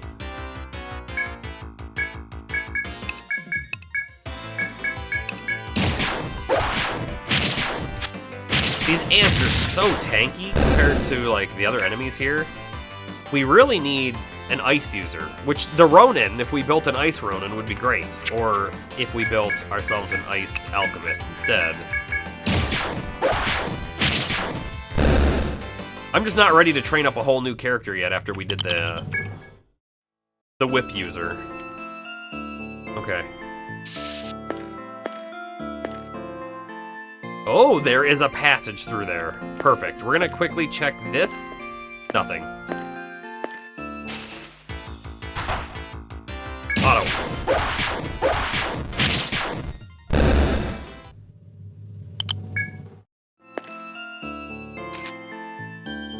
This is the danger right here of having a map that was supplied by one of the guards, because it looks like that's probably a dead end, and unless you walk over there, you might not realize it's not.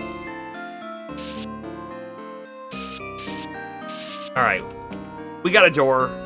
Let's go down and check the door out first.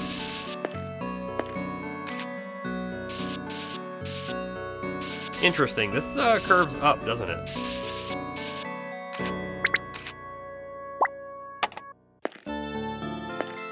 Oh, some kind of gathering point. There's a small mound here. Looking closer, you find rotting shields and broken swords. Quick save. We're assembling a full old party. You bend down, reaching towards the broken sword. Obtained, rust sword. You have obtained the articles left behind by the 3 deceased adventurers. Oh, that was our quest. Perfect. And a mining point, which we have our 2 mines available.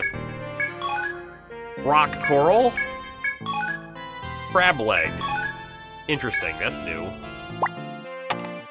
I'm gonna do coral and crab leg. Yeah, we've got enough characters for that. Mapped. Let's go check the door.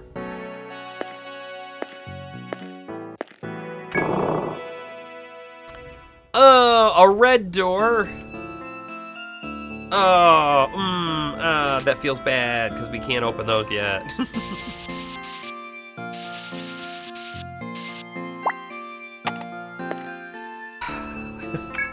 Mysterious crystal entwined with ivy blocks your path. It seems you cannot proceed. We were calling the other ones blue crystal, but this whole zone is so blue, I can't quite tell if the crystal is blue. So let's call it, first off, crystal, and then just red door, I guess. How about red door? Okay. Let's check all the floor tiles, make sure none of them are holes. You never know.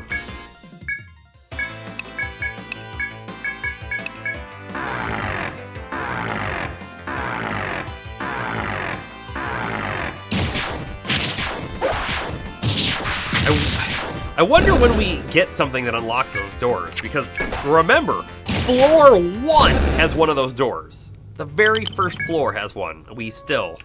We're being teased by the game. Okay, nothing there either. There are a lot of encounters in this room in particular for some reason. I say that because we only moved like 4 spaces.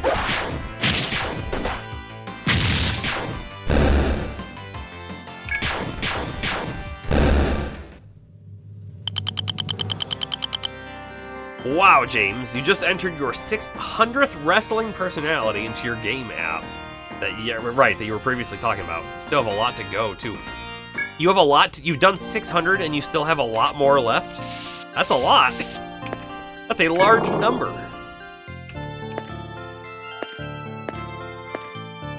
There's another door.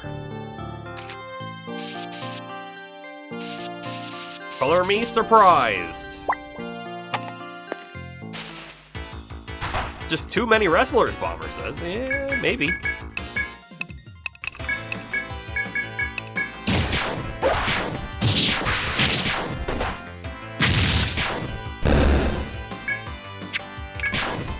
Okay, dead. Nothing to find there.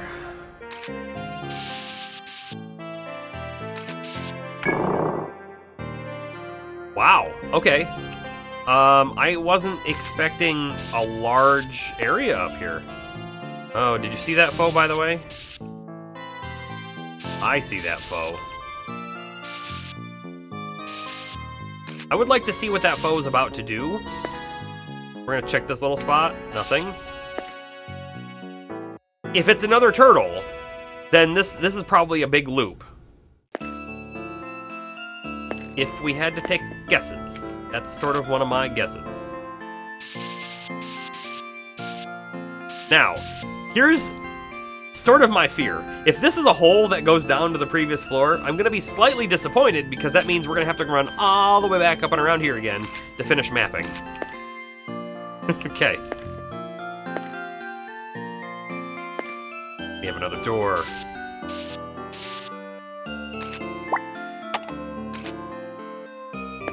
In fact,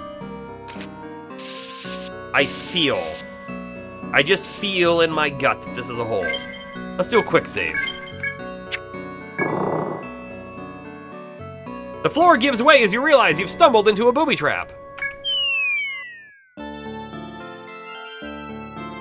Oh, and it doesn't even put us in a new location. We've been here before.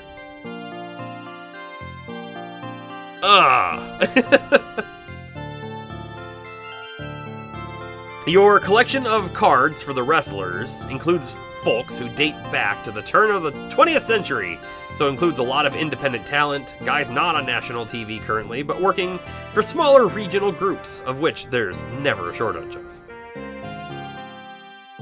Yeah, it wasn't not even the good kind of booby trap. If only we had chosen Portrait 5. Alright, you know what we're gonna do? We're gonna reload. Title screen. Yeah, yes. Yep, we just did the quick save. So we know, for sure, that we have the hole. There. So, we're good. And we also know, for reasons that it's not one that we really want to fall down into. Here we go. Moving on.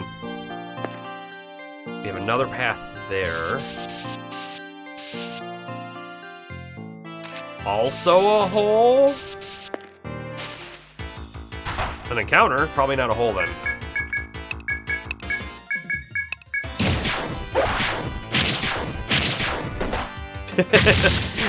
You're right, this is not a Dragon Quest game. The Dragon Quest game would have had the right kind of booby trap.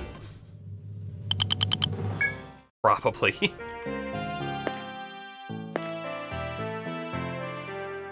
You have traversed every corner of this floor and created an excellent map. That's not true. Game, that's not true at all.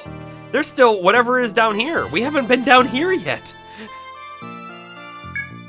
Radha Hall will be quite pleased to see your handiwork. If you're done mapping floor 12 as well, then return to the Radha and show them the results. If not, continue to the next floor and complete the second half of your task. It's very possible that the game is looking for a percentage, right?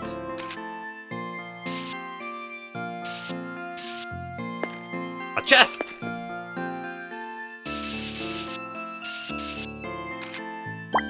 Always got to put the chest on the map before you open it so that you can see it open on the map. Why is that important? I don't know. But the fact that they they gave like one chest icon that interacts, you have to do it that way. You have to. Rita 2. Okay, I'm pretty sure that's the TP item, right? It's not amazing. Yeah, we're done up here. We did not find the hole that I was looking for. Don't take that out of context. We were looking for the pitfall that was going to lead us to a new section of floor 12. And that one, unfortunately, led us to the same spot. We still have one section left to check, though. And if it turns out that this other section we have already explored, or sorry, if it turns out it's just a dead end, it's got nothing else there, then we're gonna go back to town and turn in the map. Because they might come back and say, oh, I think we have reports that there is a secret wall over there somewhere, and then a wall will become available that wasn't before. My suspicion. My suspicion.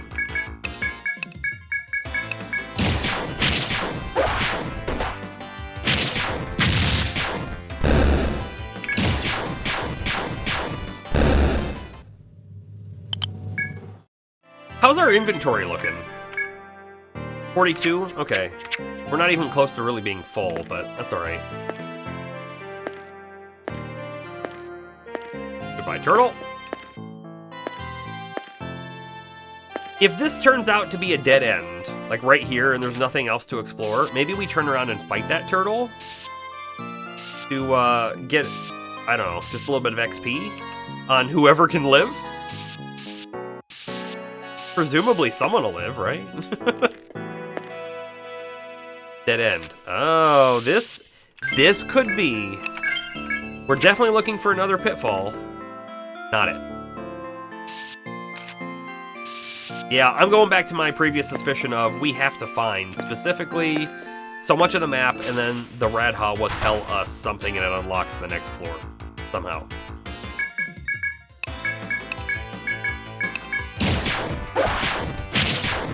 It would be the first time that they did it that way, I think, but it wouldn't surprise me either.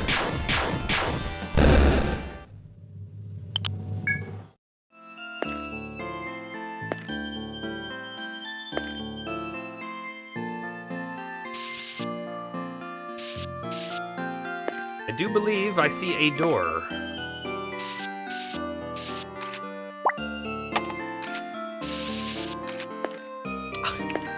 Wrong button. Made us get an encounter. Ooh, preemptive strike. I'm a fan of that. I'm a big fan of that.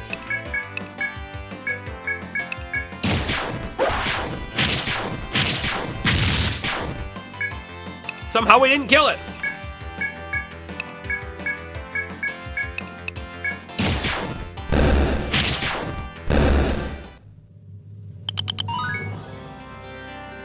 Ooh, Cerulean's starting to catch back up in level. That's great. Great to see. By the way, we'll do another quick save just in case it's a pitfall. Oh boy, it could be. It really could be. Floor gives way. Okay, I think we reload because... Oh, we definitely reload. It puts us back in the normal section of map that we've already been to. Oh, okay, I'm super glad that we did that quick save right there. Title screen, please.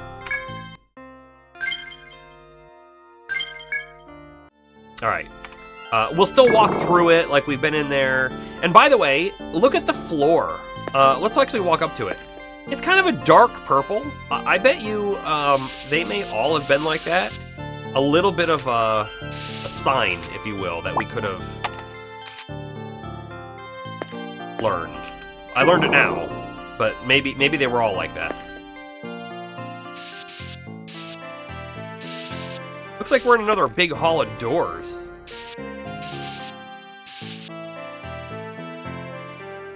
All right. Do I need to do a quick save for each one of these doors we check? This one has a F.O.E. This one, by the way, is a blood ant, and it looks like a dark bit of floor behind it. I have a feeling that it's going to put us kind of where we want to be. Where are we right now? We are in D3. We know that this one right here, D3, the top right corner, this one right here goes right there. So if this falls right here, then we found a new section of map. We will be back there very soon. Very soon. We gotta check the other sides out real quick. And look, okay. And now we have another hole almost certainly right there. And if we look at the map again, it's gonna. So if one of them falls here, the other two, because there's two more. There's the door we're in now, and the next one they're gonna fall in those, and we don't want to fall in those. This is great. We can map this out quite well now, I think, actually. And then it's gonna do that again. And then door and door. Yeah, we're gonna fight this thing too. Because why not? It's a blood ant, right? That's what I thought it was gonna be. They somehow summon additional ants to them. Which is fine. We'll just kill it.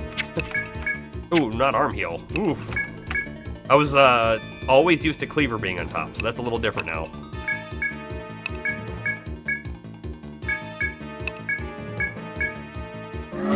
Yep, there's the bravery. Or, sorry, there's the summon of additional blood ants.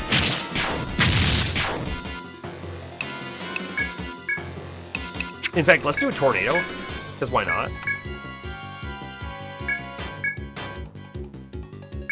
We'll take out the blood ant, and then we'll kill the death ant afterwards. I think that's the best way to do it.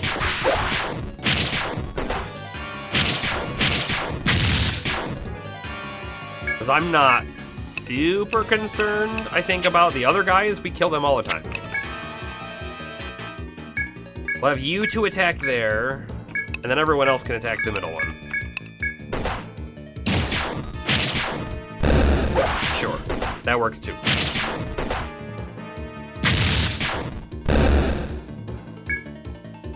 We'll auto it down. Alright, how much XP? 1646? Violet's about to level. Not terrible. I do want to put this on all of these, even though we haven't actually explored it. I'm making the call right now that it's a fall. Making the call. I also want to check the bottom wall of this corridor as well. And maybe the right side here. Aha! Did you see the inspect? I saw the inspect.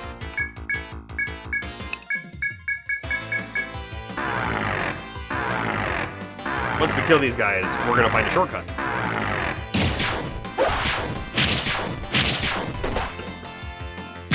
Not a half bad shortcut either, if I really had to guess here, because we're a really long ways away, and if this is the only way down, I'd hate to have to run basically the whole map every time.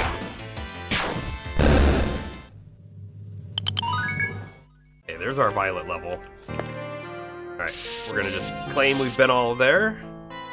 The only other thing I want to do here, by the way, is do the quick save, just in case we can't come back through. But if you look, right, here's the way down, here's the teleporter and the way down.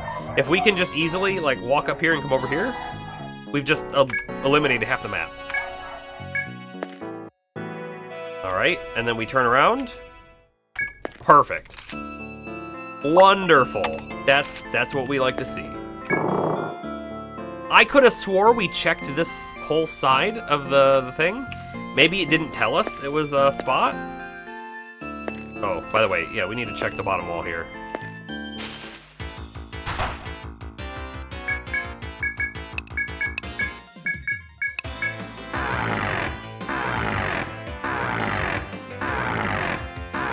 I'm a little concerned about going down to the next floor again for more exploration. With Sarah Lynn's TP being at half, it's not like That's not an entirely small amount, but still.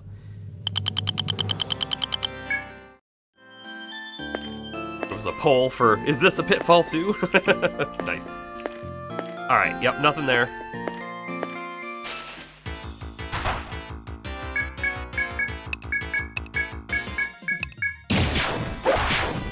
Oh, you know what?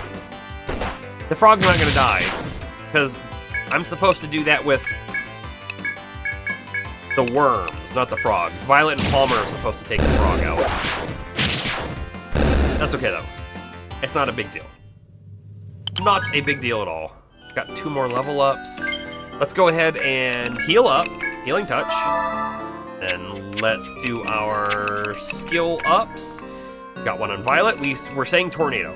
Tornado is where we are. We've pulled it up to a 7 TP cost. Hold on, did I find a bug? Oh. No. Okay, so we're currently level 3, 7 TP cost. And we may as well get it at least to 4. It doesn't change the TP. However, the damage goes up by 2 arrows on this one, so... And then by that time it's already TP 8. So we're just gonna, I think, max it out entirely. Therilyn also has a point. We just maxed out Fire Up. Right? We don't have anything else planned for Cerulean. We did full fire, so full fire up, but we could probably do more points over here on these guys.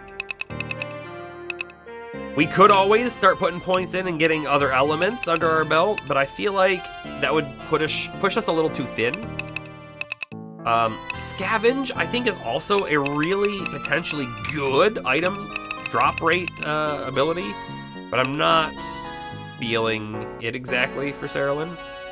Sight to get all the foes on the map is interesting. It's utility. Warp. Warp back to the last visited geomagnetic field. I mean, that's a really amazing utility, and that would save us a lot potentially, right? Especially that time earlier this stream when we didn't have an Ariadne thread. If we had warp, we could have just warped and then gotten out of here. Like 1 point in warp. It costs 15, but it could be worth it. It could be worth it. The other thing though is we could just put more points up here. So we're currently at level 4, which is 5 TP cost. It goes up to 6 in total. So it goes up 1 more. Yeah, warp's great if you have the TP for it. The other thing though is I definitely don't want to max out warp. That's way too many points to throw down there, right? Flame. Flame goes up in cost every single level until you hit 5 stop. Sorry, it stops at 5, so 6 and beyond are 14. And Inferno also keeps going up. I like Inferno. I don't want it to cost more. Cost 16 right now. I think we do with Fire, honestly. Our core skill. Let's try and max that out now. And Astro also has one. We're doing Bravery. Yeah. We're doing Bravery. Right? I think so. So Erasure has come in handy before, erasing enemy status benefits. If we pull it up to be able to remove 2, that might be something super important for some boss fights. Maybe. For Astro, we have Shelter Max, which we've done. So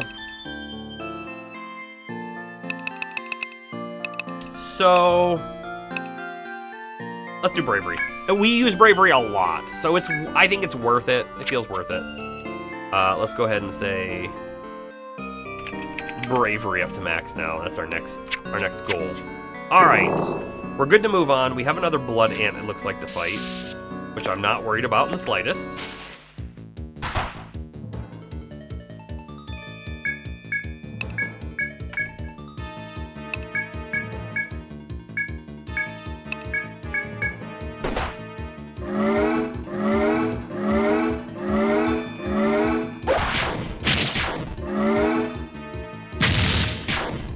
Okay.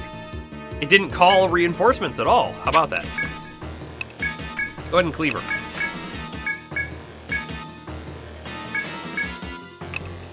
By the way, right, we were every fight that didn't have multiple turns, if it was a single turn encounter, we were losing 5 TP on Cerulean every time.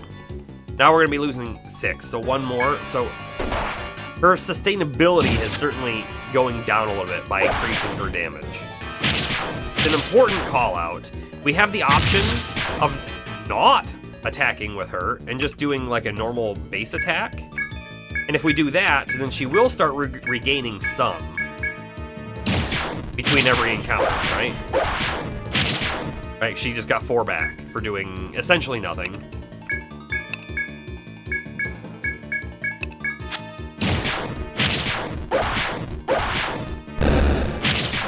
Bert killed that one.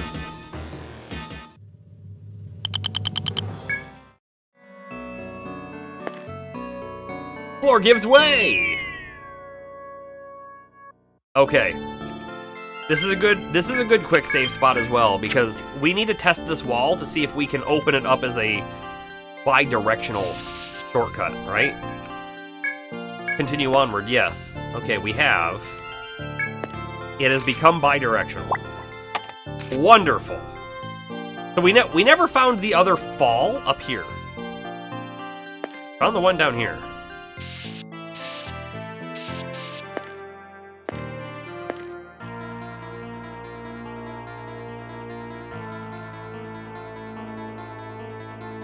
After falling through the pit on the floor above, you sense something ferocious about you.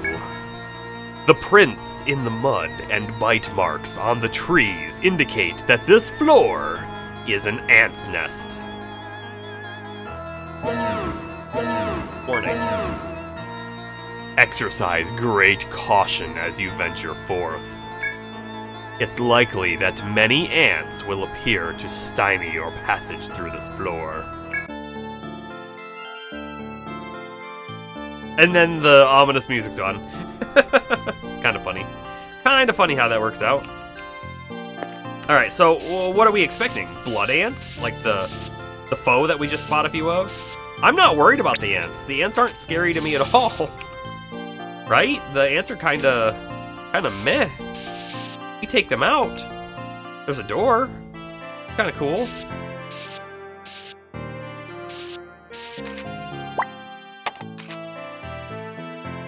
Let's go check the door out, I guess. I don't know. Part of me feels like we should have gone the other way first, but we didn't.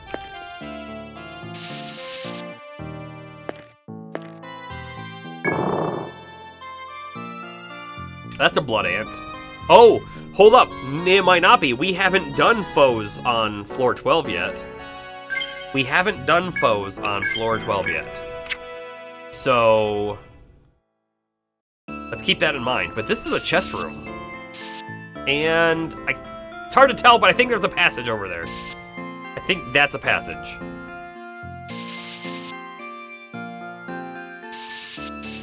So we have a chest in the corner there, and we have another chest in the corner there. And, sorry, quick save again, and we see what this is. It's just a blood ant. It's just a blood ant. Not arm heal, cleaver, please. Thank you. I'm gonna provoke, but I don't even think Palmer needs to.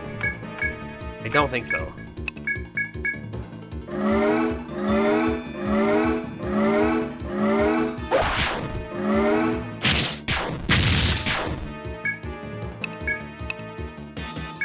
Tornado. I hope it summons another one. I want it to hit 3 enemies.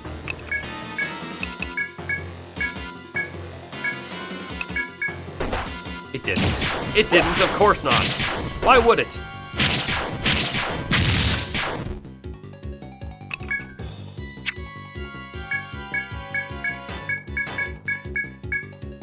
Okay, everyone focus down the big guy and spill over to the other one. Done.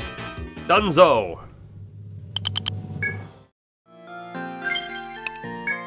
We do need to heal after that. Palmer's looking a little low. Nothing a little healing touch won't solve, though. Right? Right? That's right. We come across a large box that we open. A gum helm.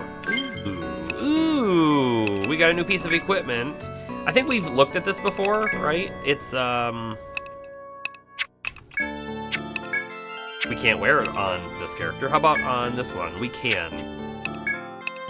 So, Defense 2, Agility 3, or Defense 3, TP 9.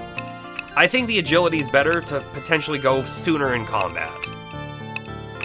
Although TP 9's not terrible.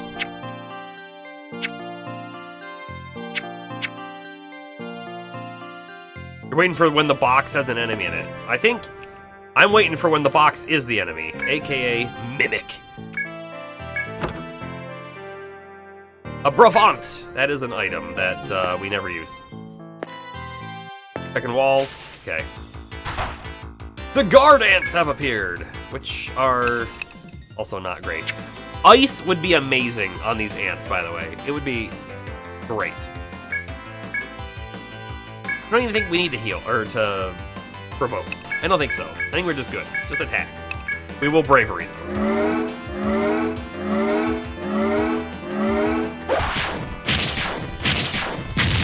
I will say, the first time that the chest is actually dangerous, it's going to get us, right? We're not going to be ready for it.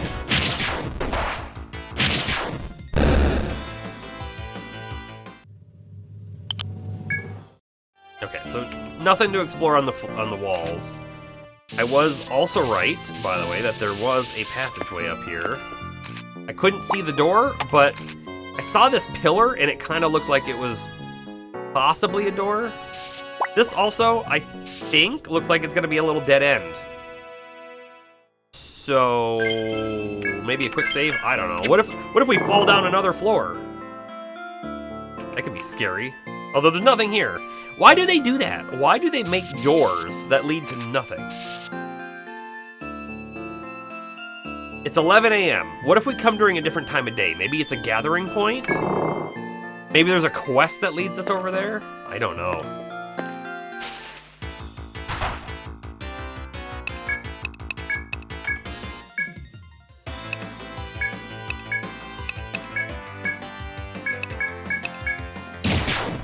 Maybe it's another drop spot. Could be. Let's take a look at our map and see what's above.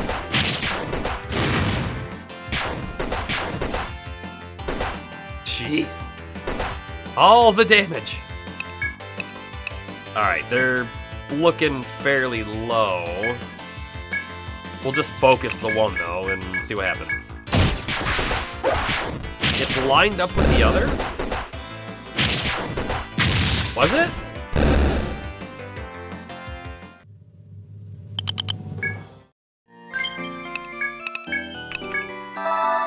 Healing touch. All right, so hold on. Let's take a peek. You're right, it is lined up. So there were 4 drop spots right here, right? So this one is the top left corner of D5. D5. So if we look at D5, the top left corner, it's actually this hallway that we've been in before. So I don't believe it's a drop spot. It was a good idea, though. Because, like, what else is it for, you know?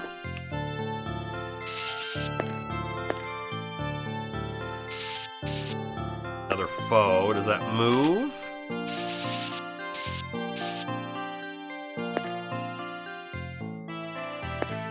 It does move. It looks like it might be going back and forth. And it's probably another blood ant. I'm not worried about. We pop in. It's moved down. I don't see any others up that way. It does look like it does this. Oh, okay. So they're going around in circles. I think we fight them. Let's just take them out. Let's get them all out of here, and then we don't have to worry about them anymore.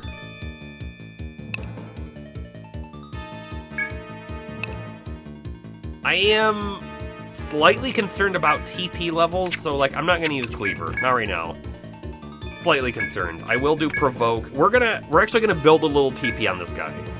I don't think I have to worry about it too much. So we're gonna start with a peace ballad for TP.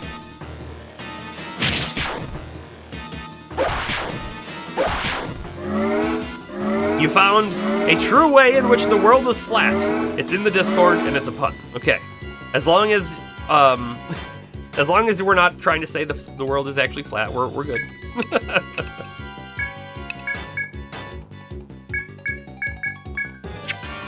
Astro will do a shelter as well. Because, again, we're sort of farming TP on this encounter. Although, if we farm TP too long, the other Blood Ant will come up around and we'll be in one massive battle. Oh. Quite sphere-shaped, just a different definition of flat. I got it. It's without carbonation. By the way, the other one has turned around and it is now coming up for us. So we should probably start whittling it down, right?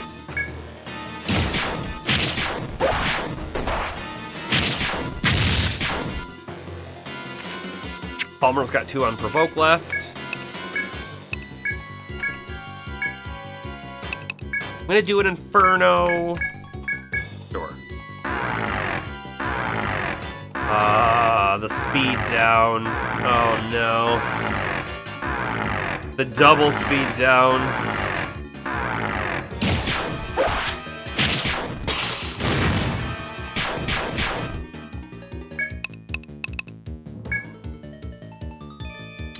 You know what? The other thing, it's going to be in this encounter. We're gonna have to fight it.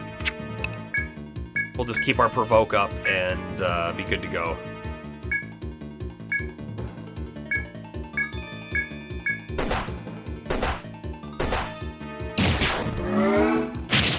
They were attacking Palmer, and he was only taking 1 damage. That's the power of a maxed out provoke, which increases defense, and a maxed out shelter.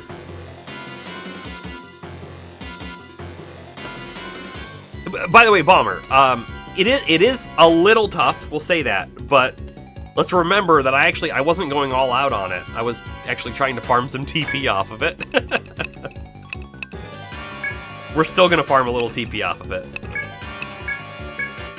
Except I am gonna use Inferno here.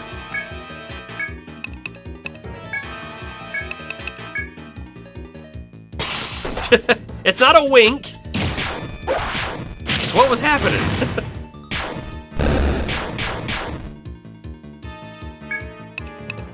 Alright, I could take these guys out, but if I do, it just, And by the way, it's not just 4 of them. The one on the left was a Blood Ant. The one who's just come in is a Blood Ant. Those are the foes. These are just normal Death Ant ads. Normal. I could take these guys out, but what's going to happen is he's going to start summoning new ones to take their place. So I think we forget about that.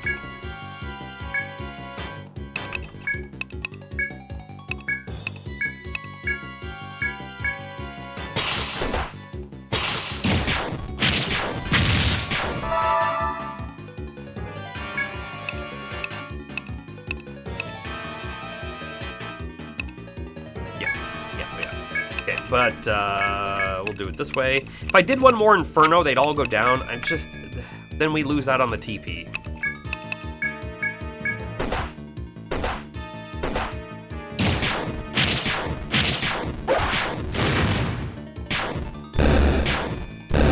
And when I say they all, I didn't mean the Blood Ant.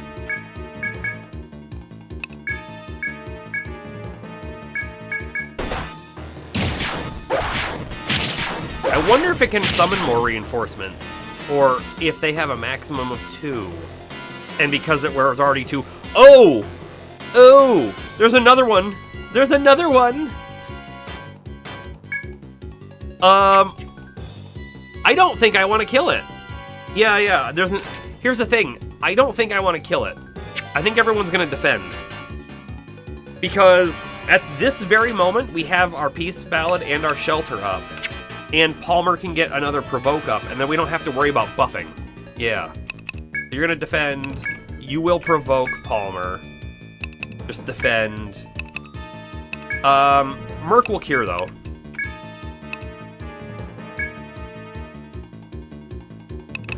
Astro is gonna put shock on himself.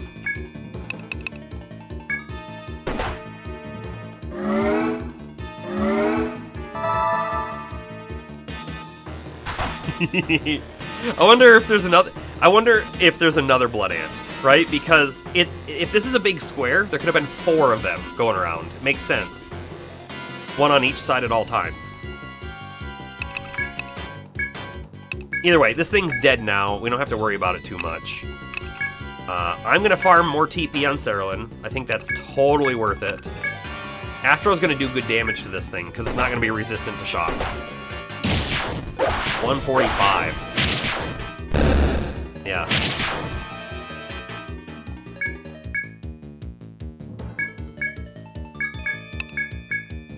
Not a cure 1. Thank you. Cure 2.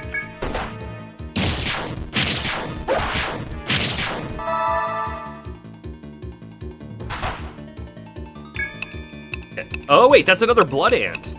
Hold up, did another foe join the battle that I missed?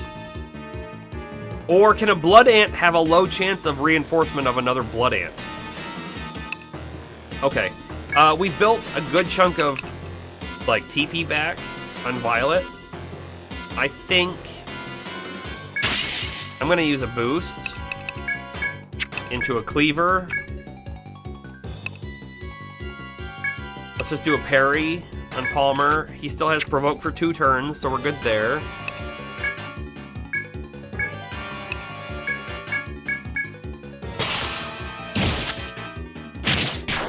Okay, what was brought in? What is it? It's a Death Ant. Okay. I'm not worried about these guys at all. I feel like I could fight them all day. Like, they're not that dangerous compared to a lot of the other foes we fought. They're really not that dangerous. In fact, I'm going to do a tornado on this one, which I think will kill the left one. We'll re-up our provoke on Palmer, however. And then I'll start whittling the next Blood Ant down, I guess.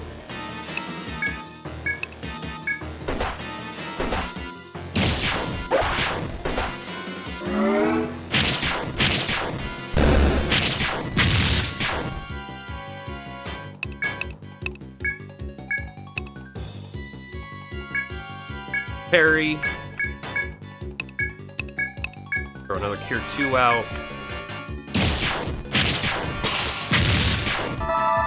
It's probably another Death Ant. It is. I'm not. And again, the Death Ants are like, whatever. They're like, whatever. We'll do a tornado though. We'll do an attack. We'll do an Inferno. I think the Blood Ant dies this turn, and then we just have 2 normal Death Ants left over. Not a big deal. Not a big deal at all. Okay. Auto attack for the ending. 4,592 XP. That was so worth it. There's 2 more. So we did actually get jumped by another Blood Ant, and we could have fought even more. It's kind of like the wolves from. I left that battle looking better than when I went in. Kinda, yes. Kinda did. Had I realized there was another one right here, I would have just let it come in. Well. Let's fight it. What if it's a never-ending wave of Blood Ants? What if this is the, like... What if we found the best amazing XP grinding location in the whole game? Ants just keep coming at you. They never stop. Bring in a weakling character and reap the rewards. Maybe. Maybe not. We know that we're like 2 or 3 turns away from that other Blood Ant coming down to us, so let's not fully kill it, right? We'll get our provoke up. We're gonna do the same exact thing. We're gonna have Astro do the Peace Ballad to start off with. I'm just gonna kind of let them come in and attack us, and then we'll do Shelter as well. There has to be some way getting through, yeah. I have a feeling they move in a clockwise pattern, so if you just move behind one, you'd go through. That's my suspicion. But I also have a suspicion that there might be a queen ant coming up, and I want Cerulean to have TP for it. I want everyone to have TP for it.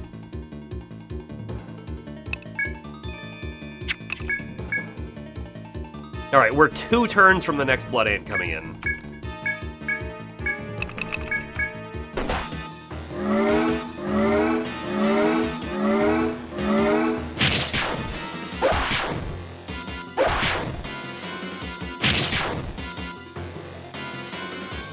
Next turn it's in. We have Provoke for 3 more turns, so we don't need to touch that. I could start using a little bit of fire magic, bring it back down. We want Shock again on Astro, because it's very good. I mean, Shock on everyone would be very good. In fact, if I put Shock on Cerulean, she could just attack, do good damage, and get TP back. Let's do that. Duh, let's do that, right? Okay, so there's our Death Ant normal, F.O.E Blood Ant over there. We will parry now that we have more. Cerulean will just attack. Put Shock on Cerulean. Because Shock's actually going to make Cerulean do more damage than she would with fire, because it's resistant to fire. I don't know why ants are resistant to fire. That doesn't make sense. I feel like ants in the real world don't like fire, but okay.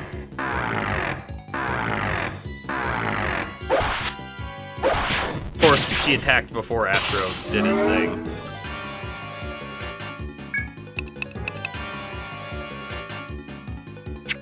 Palmer needs to re-up Provoke this turn. Fine, we'll do a quick Tornado here.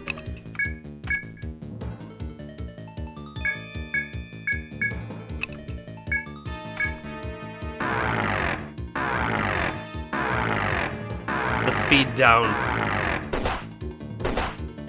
Just making the fight take longer. Have I been poisoned yet? No. They don't poison, do they, James? Sticky acid, that's all they have. They don't have poison. So, like, we're safe, sort of. They don't do a ton of damage. Merc's already back up to full TP. Like, it's not scary. Palmer can attack the left one. It's like we found a really interesting grind spot. Oh, I see what you were setting up. So we have no need for the ant eye venom. No need. No need.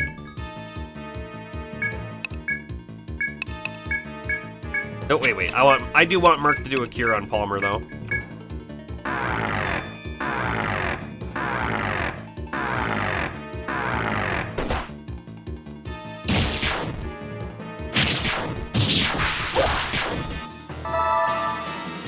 I actually don't think Cerulean is doing more. Oh, we got another Blood Ant. I'm kind of excited that we got another Blood Ant. We're still good on the Provoke. You can parry this turn. It's so funny.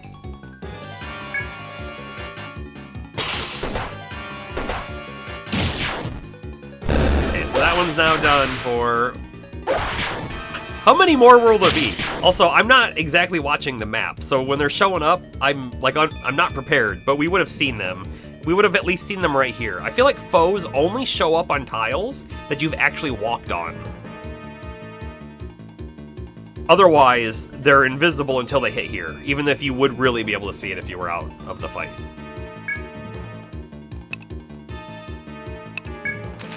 We got one turn of Provoke left, so we will re-up it now, as we do.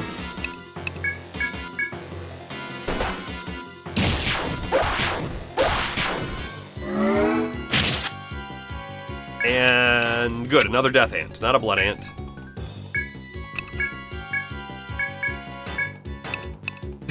I don't know why I'm having Merc attack the middle one, I just am. Wow. Wow.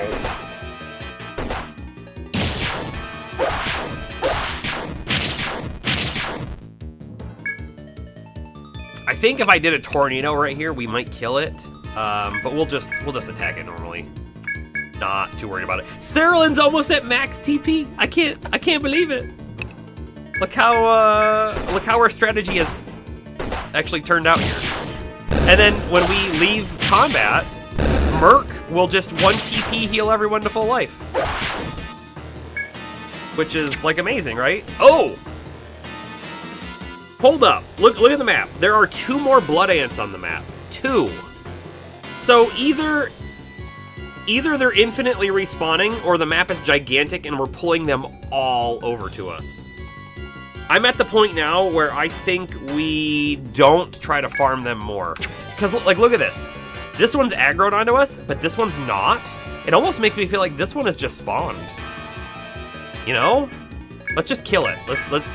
Let's be done with it. And then we'll figure out what we're gonna do from there. I think they move clockwise, though. 3,000 XP, 2 more levels.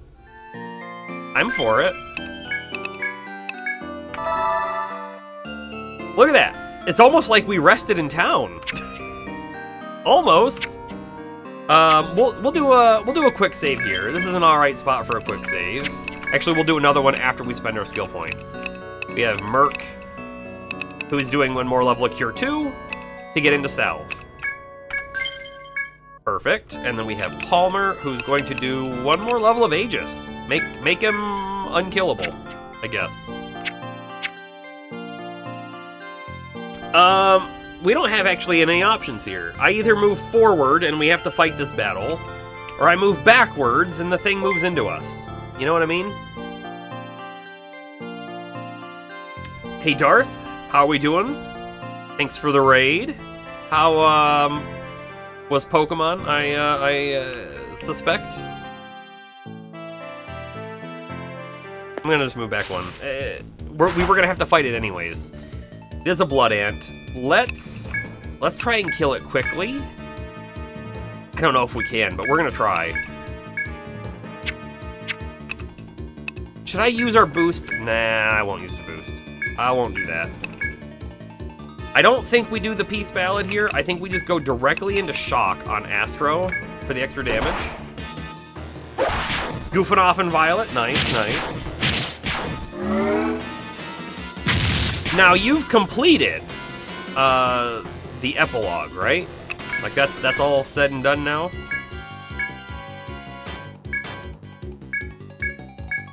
We're not gonna kill this thing before the next one gets to us, which I think is fine.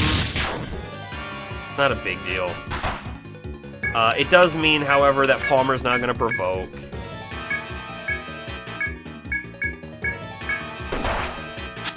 Whoa! That's, not a desired position for Merc's HP. Not 1 bit! Hopefully, it attacks Palmer as it should with a maxed out provoke. Please cure yourself. Pretty much just wrapped up the last loose end in the teal max. And the epilogue was short. I feel like that's maybe to be expected.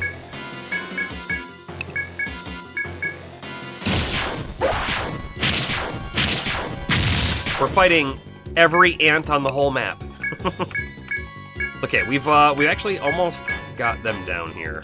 I think Astro's gonna shoot it and kill it. Astro's gonna miss. Okay, and this is a normal ant, not one of the blood ants. Ooh. Oh my goodness. Look, 2 more have now spawned, and we're trapped. So here's the deal. I think when we kill them in combat, that's when they respawn. Is that what's happening? That might be what's happening. Speed down. Of course, of course. Okay, here we go.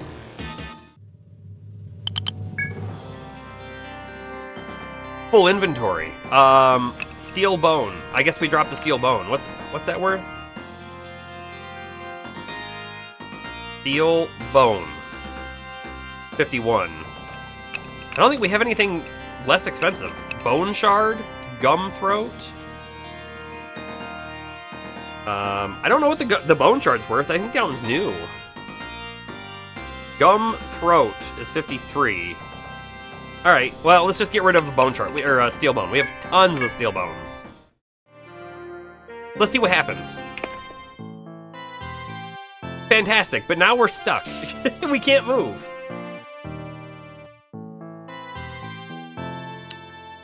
You're actually thinking that Scarlet and Violet might get something else? Really? It's because of how many things they left unanswered across the whole experience. Oh. Okay. Well, that might be neat, right? That might be neat to see what's coming up. Speaking on Pokemon-like things, have you looked at all into Pal World? I got it. I played it a little bit with Mad Tea Party and LeCloud, and it's actually quite fun. Granted, the game's not amazing, but it's interesting. We're gonna be fighting another one. I don't even know if we can Zerg it down before the other one gets to us, but I'm gonna try.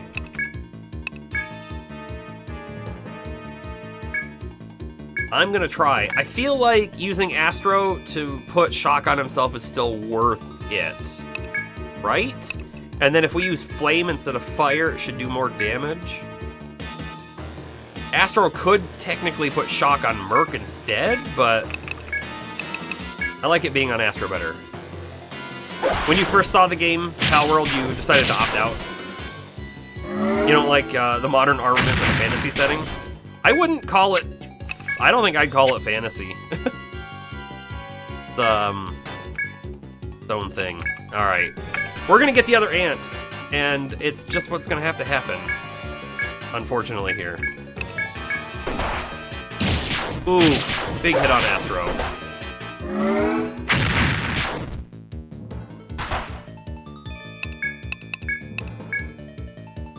Okay, we do have Provoke up now, so that's important. I don't think I need to parry on Palmer. I don't think so. I did a Tornado on Violet, and we're gonna do an Inferno on Cerulean, and so the left one should hopefully die. That's the hope. Merc, you need to cure Astro, though.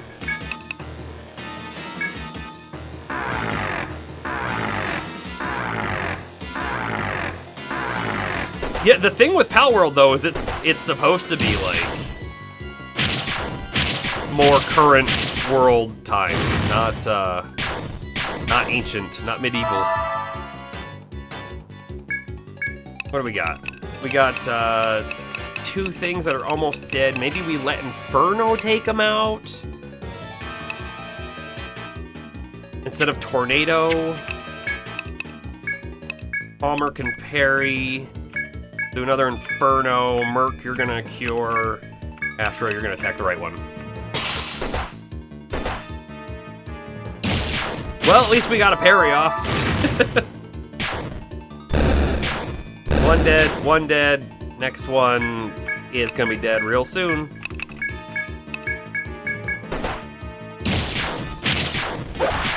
Okay, perfect. So now, Steel Bone drop. Yes. That's the right item, right? Steel? Steel? Steel? Steel. Alright.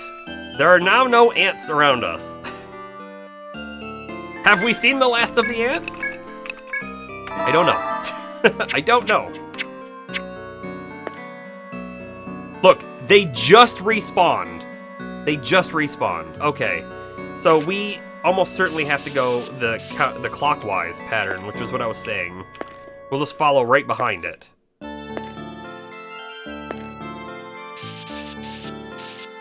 Now this one looks like it turned around, interestingly enough.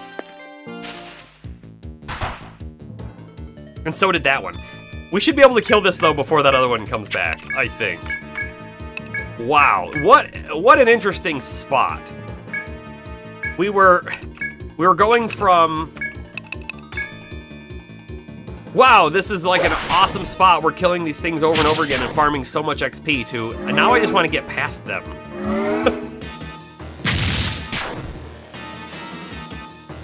You're not expecting a whole lot for Violet after the DLC, but something like Legends Arceus Daybreak update would be a little welcome. Okay, now that's the one that that introduced the endless encounter mode at the end, right? That we did on my stream at the very final bit of that playthrough.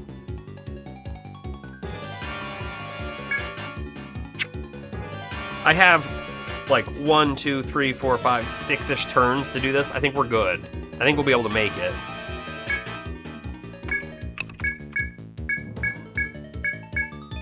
And Astro does have shock. Okay, good. And the massive mass outbreaks too. Okay. Yeah, I didn't realize that was part of like a post-game extension. I didn't realize that.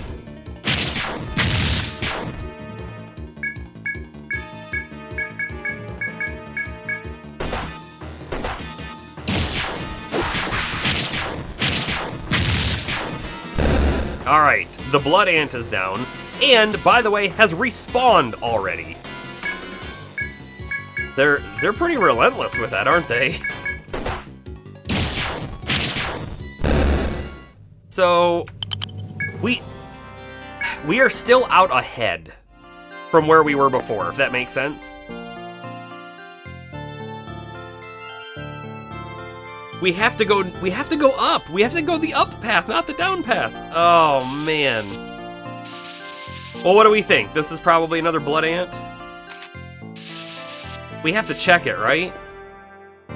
I have to check it. We're gonna quick save. Then we've got the other Blood Ant coming in behind us. It's a Servant. Oh. Oh, that's new. I wonder if this has anything to contribute to the respawning of the Blood Ants. I mean, we're gonna find out. I probably should have cured between that last encounter. Oh well. Oh well. We'll be fine.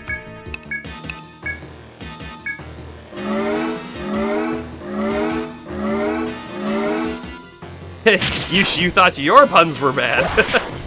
The game's allowed to make all the puns it wants as well.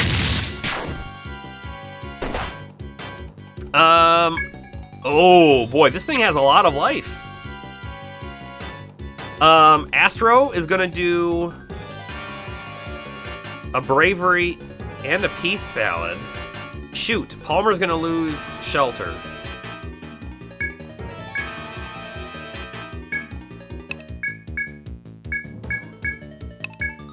It is what it is. Let's get the Peace Ballad going first. We're in for a slightly longer fight here, because that next Blood Ant is almost certainly getting over to us. Almost certainly.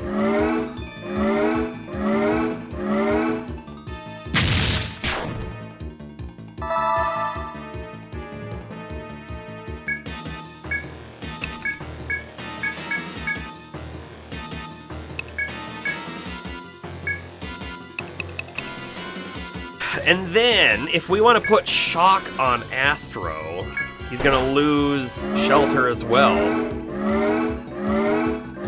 We should really play this a little smarter next time and do Bravery first, I think. But we were doing that in the past, but you know.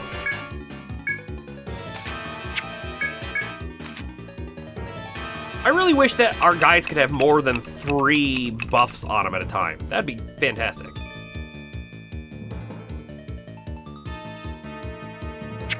Okay. Fire. We don't have to put Shock on Astro, technically, but I am going to. The massive mass outbreaks were okay. It kind of showed you a few things about Legends that you felt a little strongly on. Like what?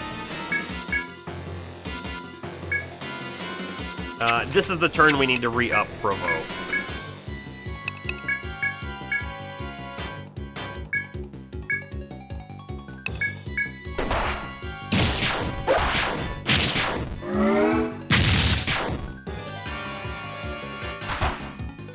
Hey, look! Oh, wait.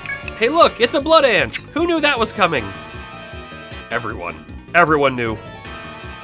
Just double checking. Provokes at 4. Perfect. Doesn't have shelter, but we're not getting that back up again, I don't think. If I did, we'd lose Peace Ballad on Astro. We're just gonna have to say Palmer's provoke should give us enough defense and call it a day. By the way, this servant is almost dead anyways. It's really close. I think we just finish it off and fight this blood ant and likely the next one. I guess we'll find out shortly. Okay, it's dead. Now we'll kill the next one.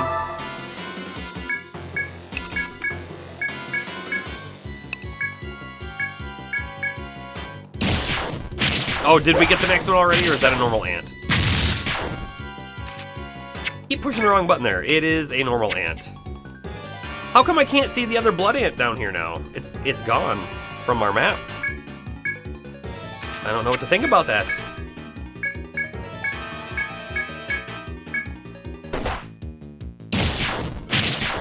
So, one of the things that you have thoughts on was the Pokemon distribution. A problem that extends to Johto at the current time. So the event starts off with finding the Hisuian Zorua in the field lands. That alone would have been much more helpful for team building. This is a normal ant. I'm not going to provoke again. Oh, the speed down.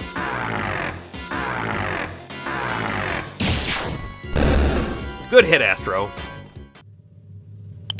We got ant honey. That's new. That's brand new. All right, we get rid of 2 steel bones. 1, 2. New enemy, new item.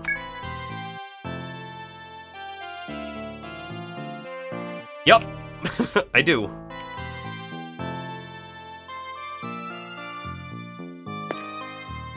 That's still how my brain wants to pronounce it, by the way. That looks right to me. Not Hisui. The ants are done! We have defeated the endlessly respawning ants of Doom. How wonderful. What do we got? A little dead end. And a path going this way. Alright, well, we gotta check it. See if there's anything over here. The curse hex frog, of course, of course.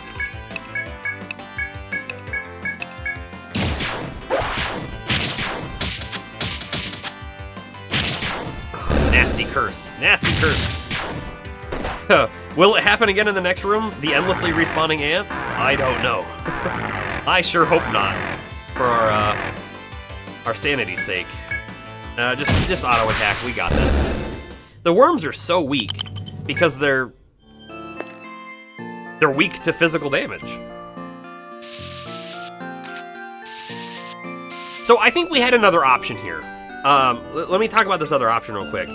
One of the ants spawned like right here, and the other one spawned like right here. So if we could have let the first ant come down here, it would come all the way down here and then turn around.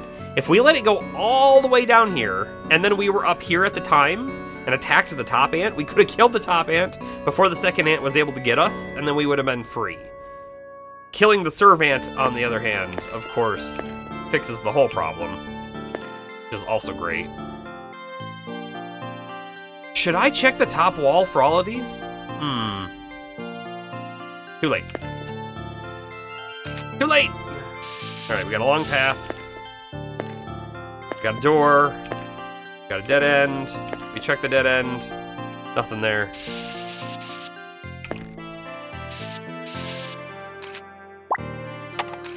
Door. Path. Let's do a quick save and check behind the door.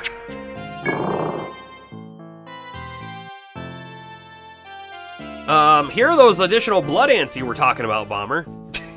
Here they are. Just in case we do encounter one of these blood ants and have another super long encounter, give me one moment to take a quick bathroom break. I shall return very momentarily. Give you some music.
I return!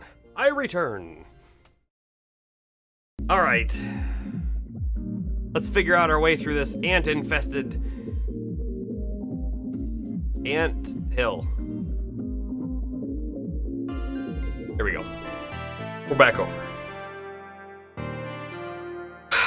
I think if these act in the similar way as the other ones, they have a predetermined path and they won't aggro us. If that's true, we should be able to dodge.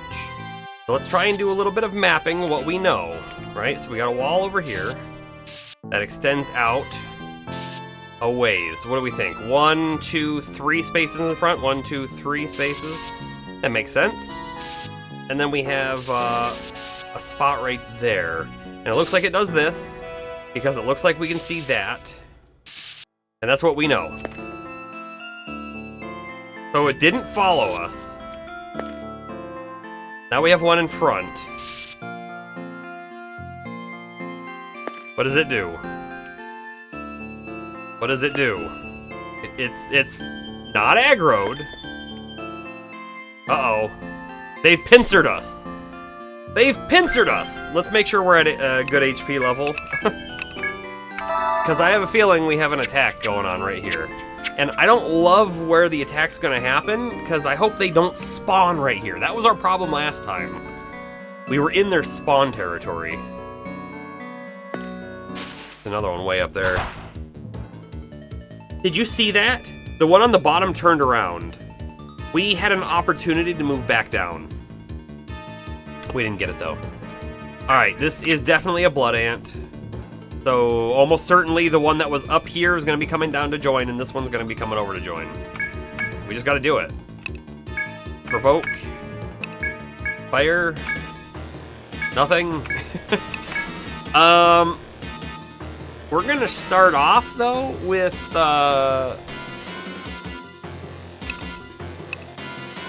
just the shock on Astro, I think. We could do a peace ballot. If we think the other one's going to reach us in time, we should probably peace ballot. I think it might. I think it might.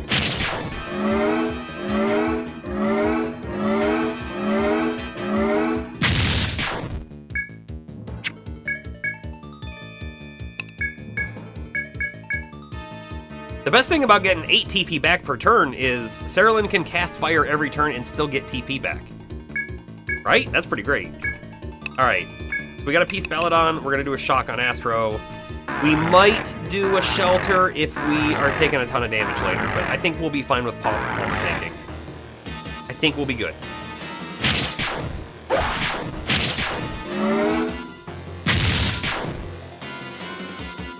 What do we got? Just normal death ants? That's totally fine.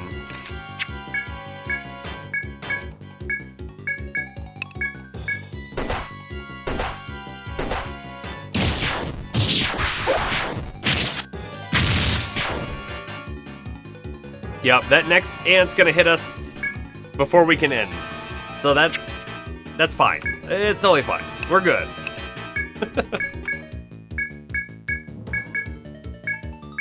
Our party is built for these guys. They just don't do anything to us, really.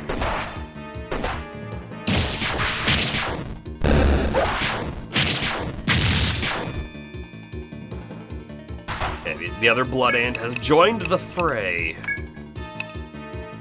Palmer will parry this turn. Cure Palmer as well.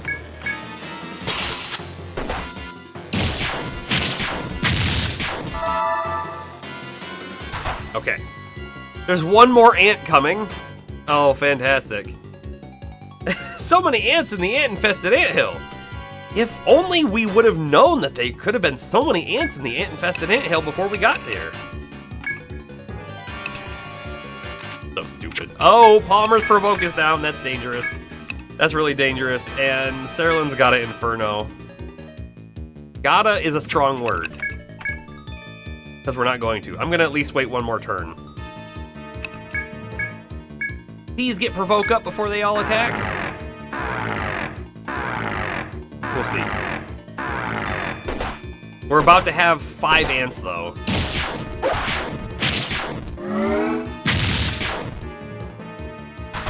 There's all 5 ants. Okay, this is essentially all of them. The downside of what we know about these, as soon as we kill one, they're gonna respawn in their spawn point, which I think is kind of close to where we are. So it's going to be a little challenging, I think.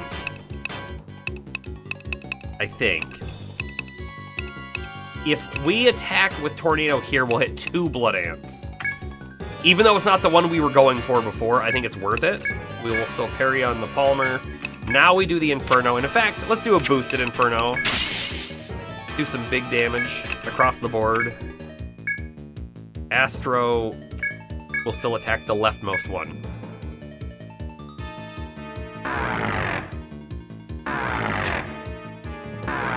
You would wait for the AoE for all the ants in the ant-infested anthill to shuffle their ant legs over in this anti-location.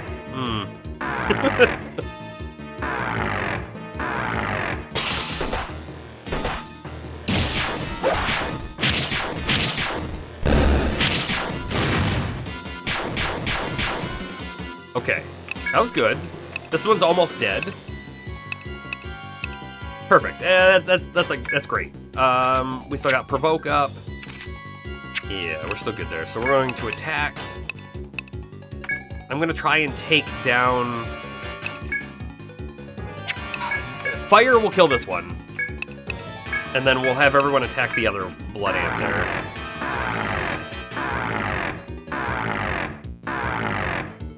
It takes so long just to apply the speed down. Oh, man.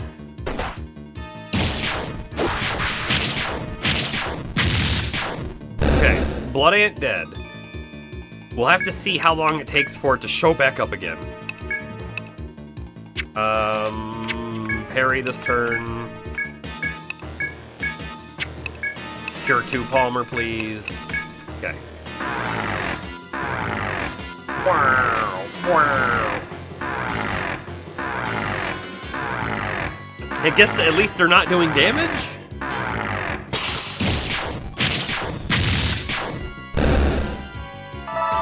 And the way that my understand... Oh, man. Look, look. Look. It's here already. We might have to get them all low HP and then take them all out with one AoE ability. Otherwise, we're staggering them too much that they keep respawning and being able to rejoin. So the way that my understanding works on Sticky Acid, and basically all of the buffs and debuffs, Sticky Acid at 4, it says 4, that means they're 4 turns. So they can keep applying Sticky Acid to us, but it's not making us slower, it's just keeping us sticky longer, which is fine for the most part, I think.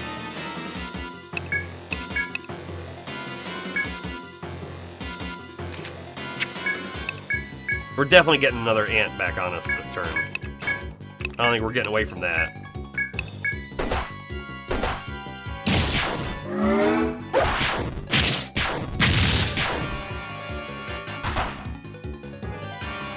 I'm gonna do what I was saying. I'm gonna get this blood ant almost dead.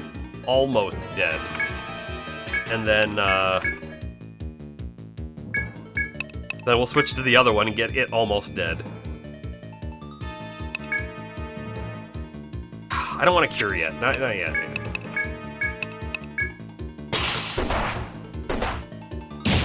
Now we can cure this next turn.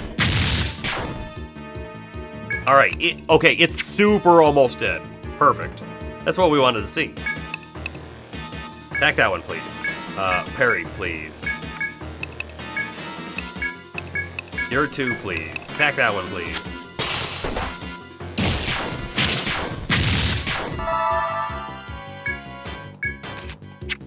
Provoke for 2 more turns. You know what? We can't keep parrying forever. Our TP on Palmer will wane. We should be a little careful there.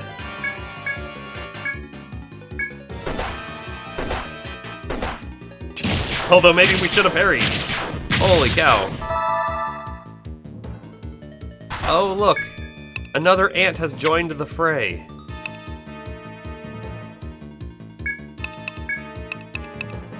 Tornado, right there. You're gonna parry. Darylin, you're going to cast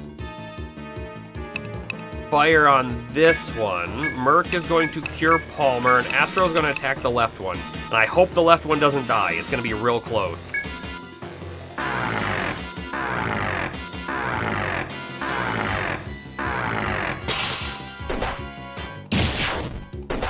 Boy, don't kill Palmer. Come on, Merc, cure. Alright, what are we looking? Almost dead, almost dead. Let's get this one almost dead, and then we can kill them all with one hit. Provoke.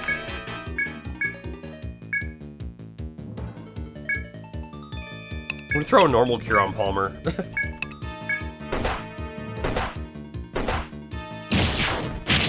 Jeez. What a terrible encounter this one's been.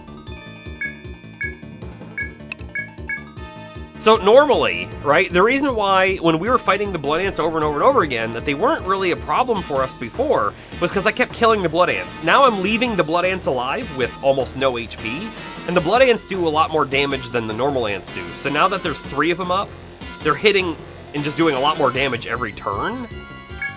But we don't really have much we can do about that. Not really. I'm gonna cure Palmer and not Violet because they shouldn't attack Violet. They really shouldn't. I want to make sure Palmer doesn't die. Right? Look at that. Okay. This is it now. This is it. Cleaver on this one. Palmer, you're going to parry again just to be sure. We're gonna Inferno. We're gonna throw a Cure 2 on Violet this time. You have the D debuff buff, right? I could get our speed back. You're right. I could probably use Refresh and get it back. I don't think we need to.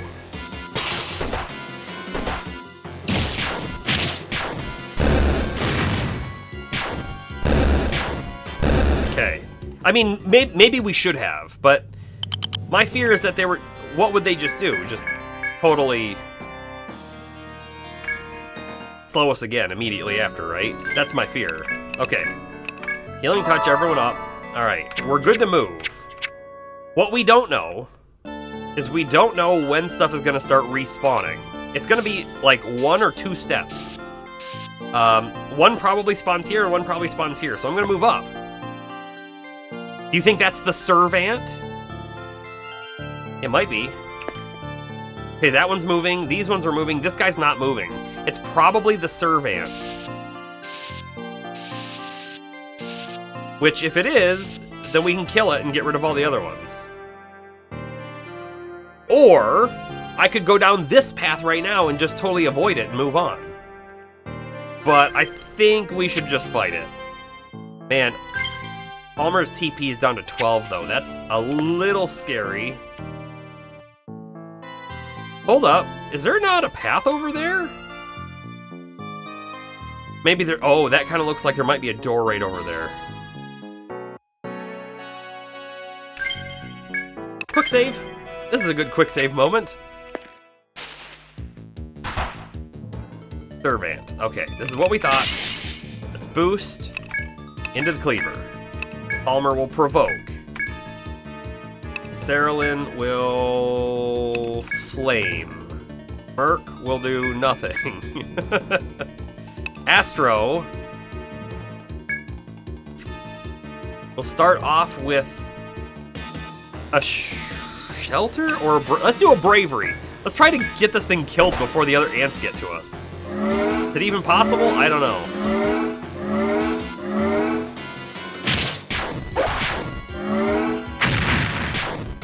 Okay, it has 1,300 life normally, so that's a good chunk. A real good chunk. We have 1, 2, 3-ish turns before those ants get to us. I don't know if we can kill it. I don't know. If we waste a turn putting shock on Astro, he'll do more damage the next turn. And the turn after. Let's do it. Let's do it.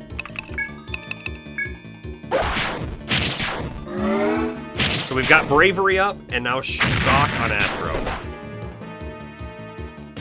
Palmer's gonna run out of TP for provokes and parries. It's gonna happen if we don't really get this down. Let's do a boost attack. Because we don't have any attack skills, so boost attack. Back to the flame. Merc, do your thing. Astro, do your thing.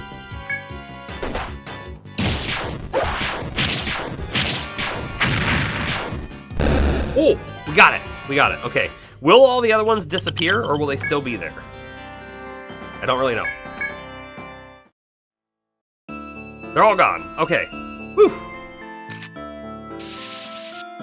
We've done it. We've done it.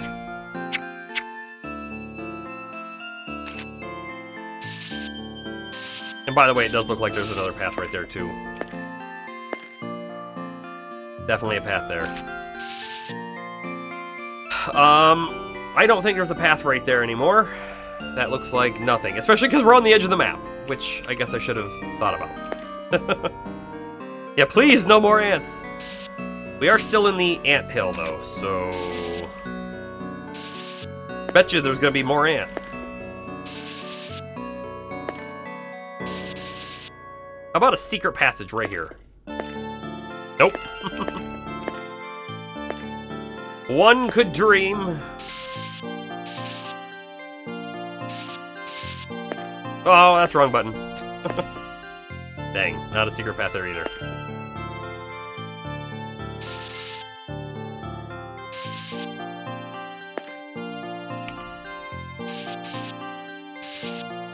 Now, what if there's a secret passage right here? I feel like that's really worth an examination.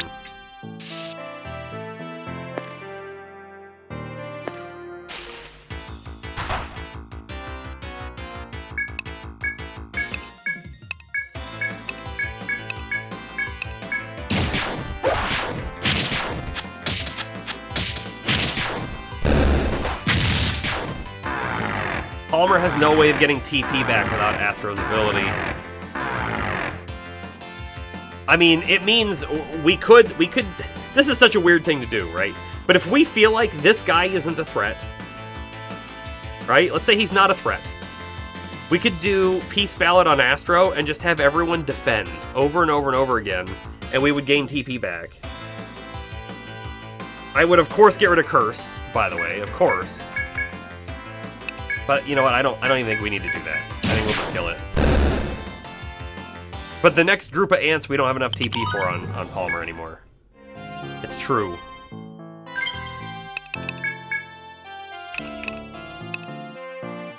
Okay, and just to confirm, we're doing fire like all the way, yes.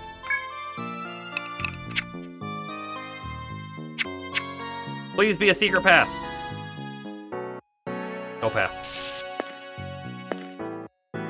No path.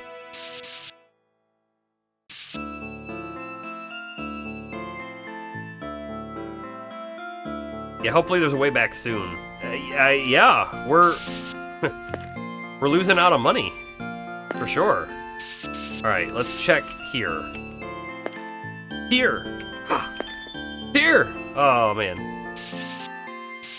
Well, that's ominous. No path? Okay. See, here's the thing. If there was a secret path right here, we could skip the crazy ant locations, because they're going to respawn at some point, right? Not for a few days in game, but they will at some point respawn. And at that point, we're going to have to worry about them again. Unless we're just so much more powerful then, and we don't care.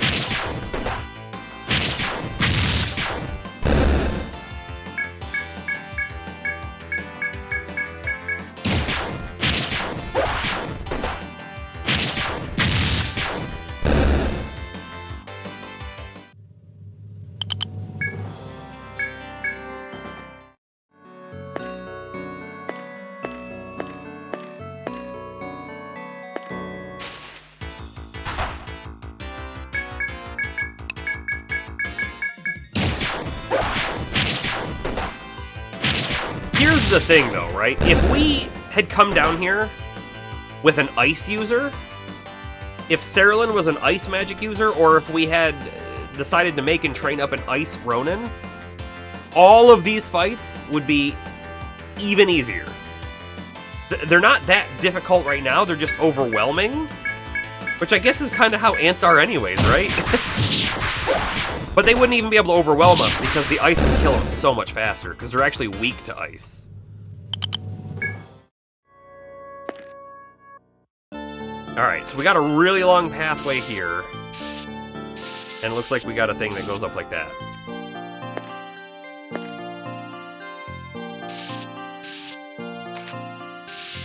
I'm gonna take this one. We're already up here, I guess.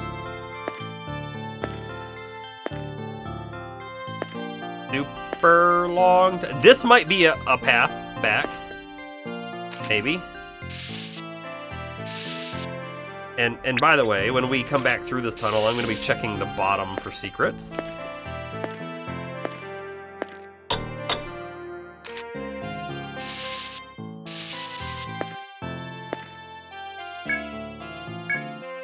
Hold on. Just in case it's a one-way. Wonderful. Wonderful. We have a shortcut that bypasses the crazy ant blockade.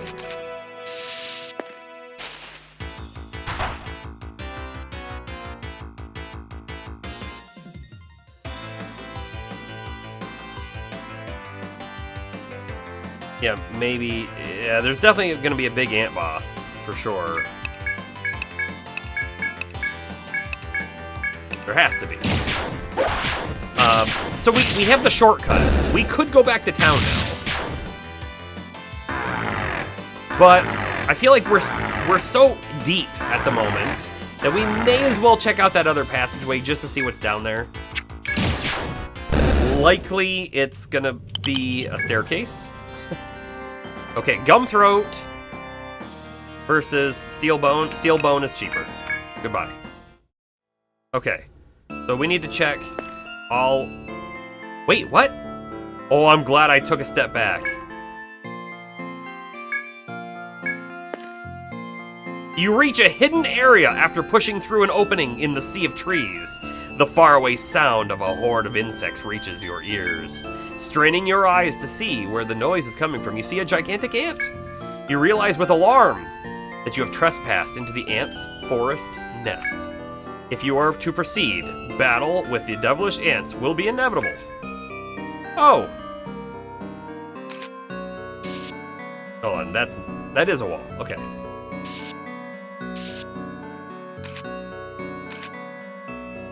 So that's a thing. We're not ready. We would be ready if Palmer had more TP, but we don't. Trying to gauge what this room looks like is a little difficult, so I'm not gonna do too much more. I think we're 2 spaces ahead, yep, and then behind them is a passage. And that's basically what we can tell. I don't know, this could be the big boss. This could be a secret boss. It kind of feels like a secret. Alright. We're gonna go down the other passage and see what's down there. And if there's nothing else down there, then we're gonna Ariadne thread out. We're gonna sell things, we're gonna heal back up. And then we'll come back in, I guess.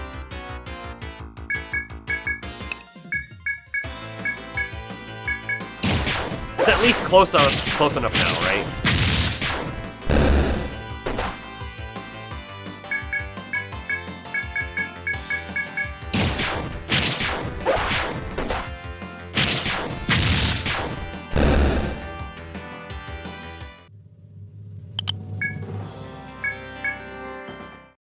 I hope no one, absolutely no one, has been counting the amount of bone shards we've thrown away.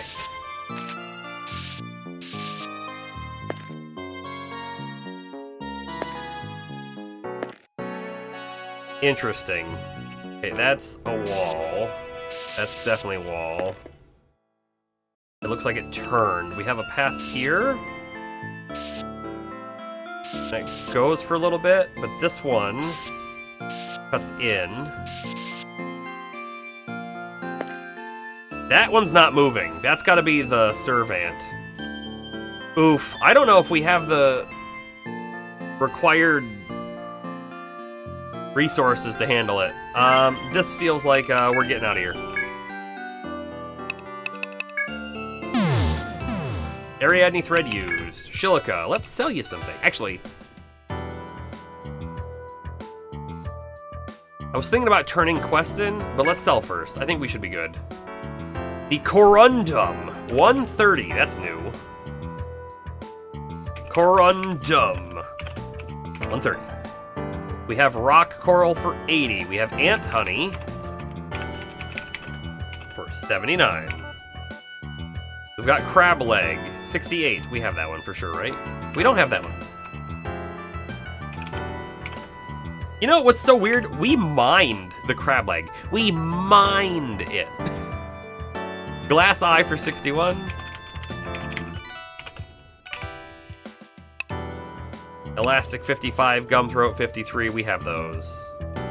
We should have everything else. Hit the wrong button there. There'll be a good chunk of money, right? Hold on, is the bone shard new? I don't remember the bone shard, and it's 53? It's new. Okay, we got it. 1,300, not terrible. The Shamshir is now in stock. A Tabar is now in stock. The Gem Staff, the Fancy Coat. Theft Apothecary has something new as well. Cool. I think we'll store that helmet. Let's see what's new. Oh, but before we do anything else, Ariadne Thread. Purchased. Okay. Gold Chime. We need one more Carapace for that. What do we think that does? Ooh. You know, if we were smart, we would buy ourselves a freeze oil for the Int battle coming up. Use it on Violet. If we were smart, we would do that. I'm not gonna do it. I think we're gonna try without, and if it turns out that we need it, then we can easily get it for the next attempt, right? Anyways, Shamshir does more damage, but we lose on strength and vitality. Don't love it. Gem Staff is maybe an upgrade for Cerulean. Let's do a quick looky look. The Gem Staff has attack 53, tech 4 versus attack 22, tech 2. Definitely an upgrade. Yep, let's get that on. We have a Tabar, which is an axe, which would actually be great, wouldn't it? Look at this. Attack 86 versus the 57? That's amazing. However, we'd go from 109 up to 133. However, we don't have axe skills, so that's not happening. It's not happening. Okay, I think we're done there. For armor, this one needs some bat wings, but Fancy Coat, also for like you. We're currently wearing a hauberk for defense 10, agility 4, defense 11, vitality 3. We lose speed, we gain a little more survivability. I don't think a lot, just a little. And we've got Gum Glove, which we also can't buy. Fancy Coat could be used by Merc as well. Oh, well, Merc is defense 2, agility 3, so that's actually a big defense upgrade.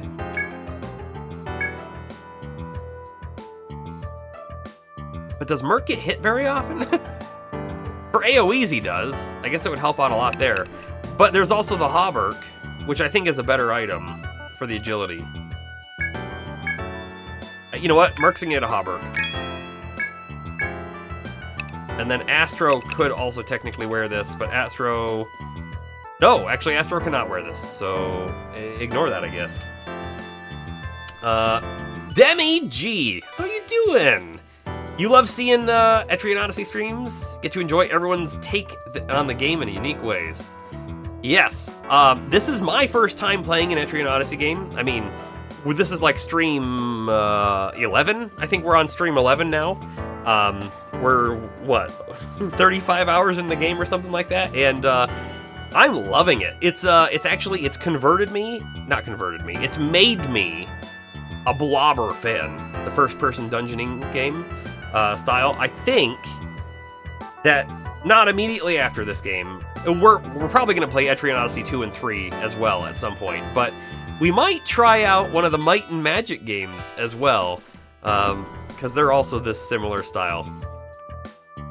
Yeah, anyways, I think we're done there. Anything new in accessories? We have a flute.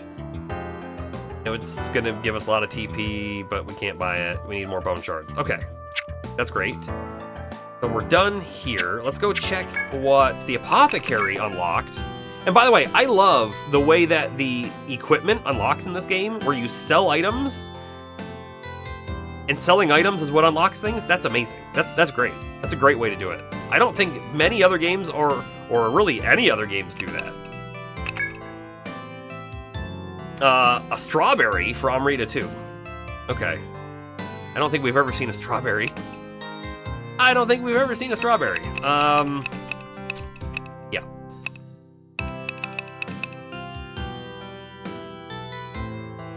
I'm gonna buy a nectar, because we've seen how it can be beneficial in the dungeon, right? We've seen it. So let's have one on us, so that we're good. Yes, thanks Bomber for posting the links. All of the VODs are over on the YouTube channel. There is a playlist. You can find all of them if you're so interested to watch our journey from how we started to how we got here. It's out there. And then there's also, hey! Burgerballer 44 gifted Demi_G a subscription. Burgerballer 44 gifted a tier 1 sub to Demi_G. This is their first gift sub in the channel. Look at all of that stuff. Yeah, Burger with the 3-pointer, right. Thanks so much, Burger, for gifting a sub. Demi, welcome to Serenia. Everyone raise your shields in chat. We have a Discord as well, and we chat about all sorts of different things in the Discord. That link is also in chat there for you. And then, just so you're aware, my normal streaming schedule is Monday, Wednesday, and Friday, all at the same time, about 6:30 p.m. Eastern Standard Time, through about 10:30 or so. It can end a little earlier or later, depending on the day. Alright, we've got quests to turn in before we jump back in there. Report. Remembering the Fallen. 800N. That was collecting all of the broken gear that we were finding in the dungeon.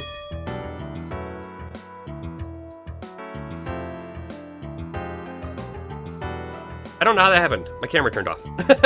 Now it's back. You hand over the 3 comrades' articles. Welcome back. I'll make sure to give these to our client. Thank you very much. I understand why adventurers are drawn to the labyrinth's mysteries, but looking at the things they leave behind, I feel awful giving requests like this. But your work does save the lives of many people, so all I can do is pray you'll return safely every time you go down there. Promise me you won't do anything stupid, okay, kids? Yes, promised. Do we have any other quests? We got 2 new ones now as well. Love cast in silver. An artisan of Etrian needs 1 lump of corundum ore to craft a ring. We sold it already. We will keep this in mind. If we pick up another corundum, we'll just come grab the quest and turn it in immediately. We know where to get it.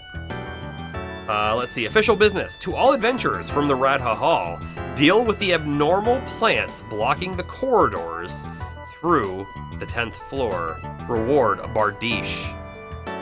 Okay, so a bardiche usually is like a halberd, right? Like a pole with a blade on the end. But do you think it's a sword in this game? And if it's a sword, do you think it's worth it? Oh, what if this is like a 30 extra attack sword? That could really boost our violet up a little bit. So what's really funny, Bomber, is what did I say right before we went to sell? I said, oh, I was gonna go check quests, but I think we'll just sell first. I totally said that. This is the terrible quest that I don't think we're ever gonna do. This is a level 30, probably, Ronin, which we'd have to spend some time to do. We went all over the 6th floor looking for whatever this monster was. We didn't see it. Pest control. This is one on level 10. We could definitely do that at some point too. And oh, actually, this is the one that we went all over and we didn't find it. I don't know if we did this one. Oh no, this is a solo defeat. Yeah, we didn't even try that one. And then finally, scavenging for Ian. The merchant requested samples of all items that can be mined from the 10th floor. I feel like if we were going to do that, we would really want higher mining skill, which we just don't have right now. So we're going to not take any additional quests at this time. That's the other thing, Demi, you're right. We had never sold a corundum before, so it's also worth selling it to see what it unlocks. I don't know that we really saw much unlock, though. Anyways, we got the Radha. Report our results first. The map of the newfound Stratum. Oh, we're technically not done yet.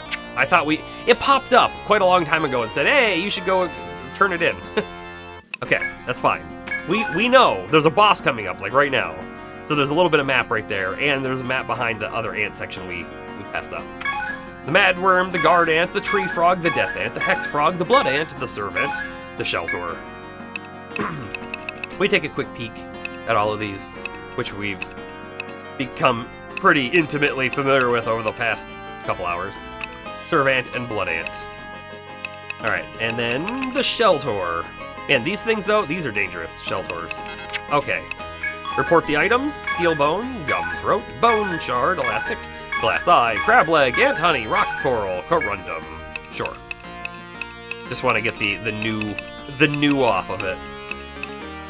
I still can't believe we mined this. Ridiculous. Okay, corundum.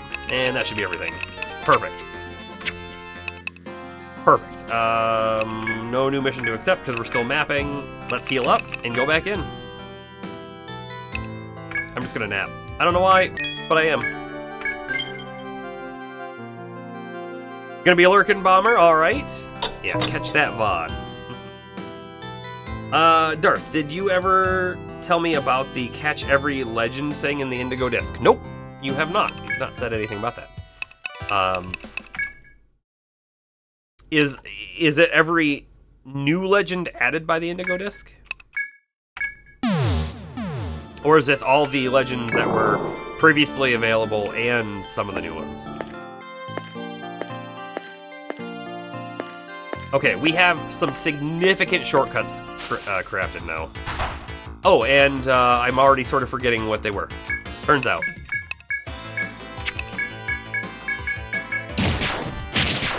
It's past gen legends. Oh, so like Moltres. And those birds and whatnot. Mewtwo, maybe. That kind of stuff. Ho-Oh, probably.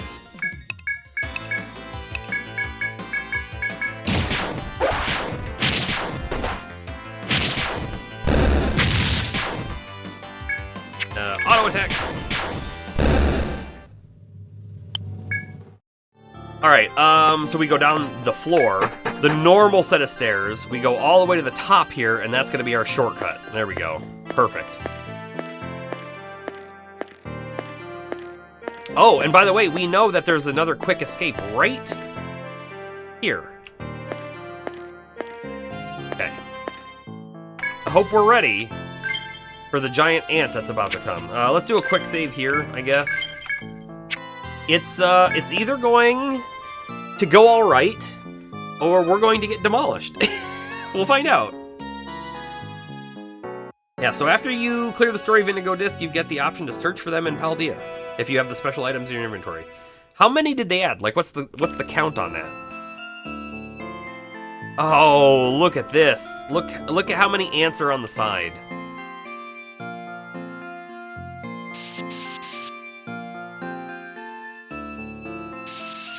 I'm guessing it just looks like this. This is gonna be a nasty encounter. I have a feeling I could move over here and just fight all the ads, but if these are anything like the blood ants before, killing them doesn't mean anything. They're gonna keep respawning. This is gonna be a challenging fight. I'm slightly expecting that we might need to train an ice user. We might need to train the ice user, but here we go. An attempt. The Royal Ant. Again, it's probably resistant to all physical, probably resistant to fire, weak to ice, and nothing to lightning. Probably, if we had to guess.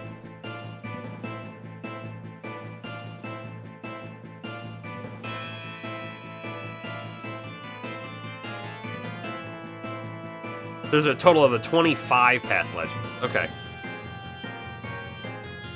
That's a lot of legends. That's a lot to catch. Alright, you know what, another thing too, that unfortunately I didn't think about? We don't have any boost to start the fight with.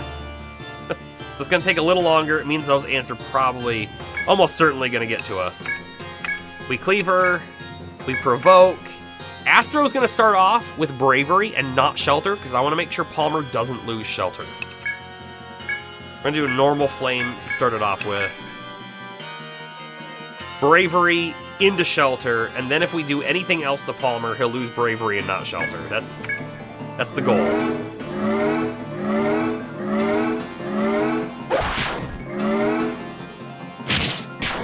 $282. Maybe it's...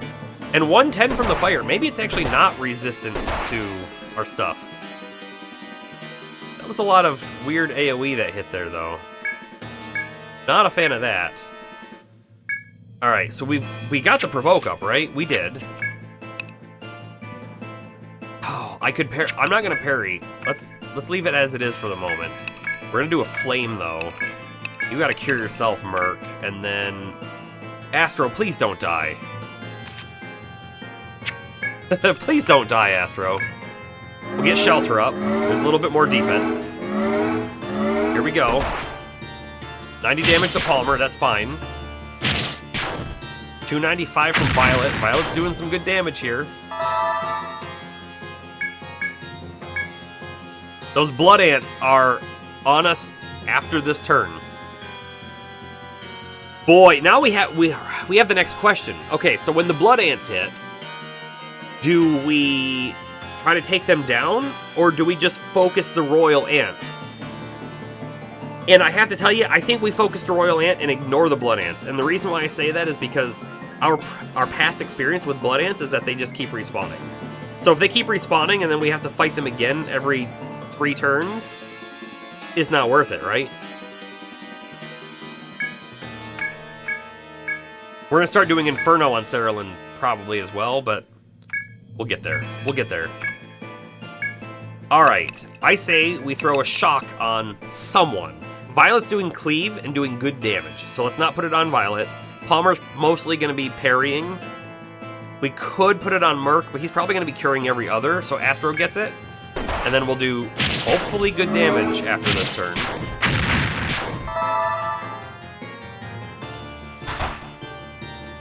Interesting. I thought 2 Blood Ants were going to join this turn, but only 1 did. I'm okay with this. I'm okay with this indeed. We've got a parry this turn. Cure this turn. And Astro... We'll see how much damage Astro does. 174. That's pretty dang good.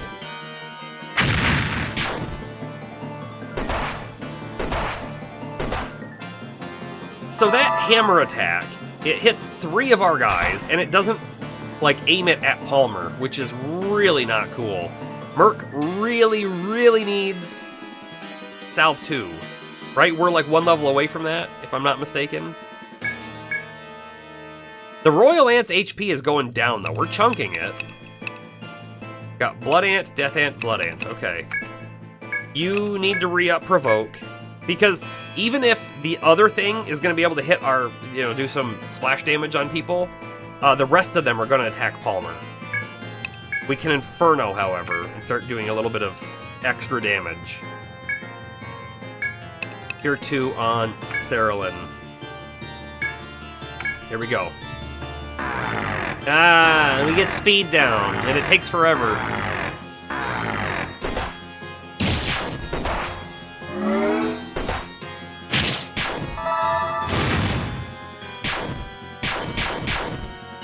Okay, so what did that actually do? I mean, not a whole lot. They are resistant to fire.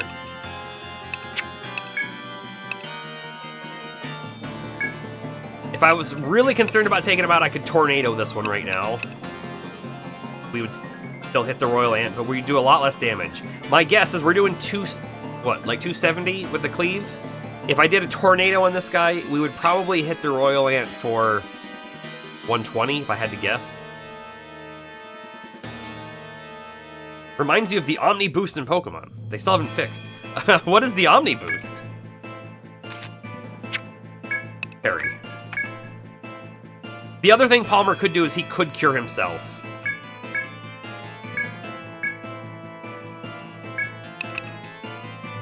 But we won't.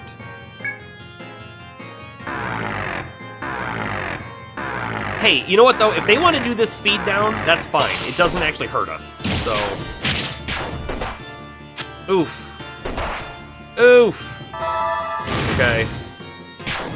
You know what? Palmer's actually going to cure next turn. He's going to cure Cerulean, and Merc's going to cure Violet.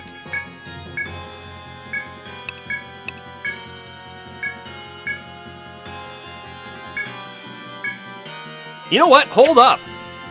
The other blood ants cannot join the fight? Is that what's happening here? So we've definitely had fights or encounters with 5 enemies before, and we only have 4 right now, but maybe it's a big boss and 3. Maybe that's a maximum. So if I kill a death ant, which is the easy guy, if I kill that death ant, then we're gonna get another blood ant coming in, and that's actually worse. Let's go back and change our strategy just a little bit. We're gonna focus the boss. I think that's the play.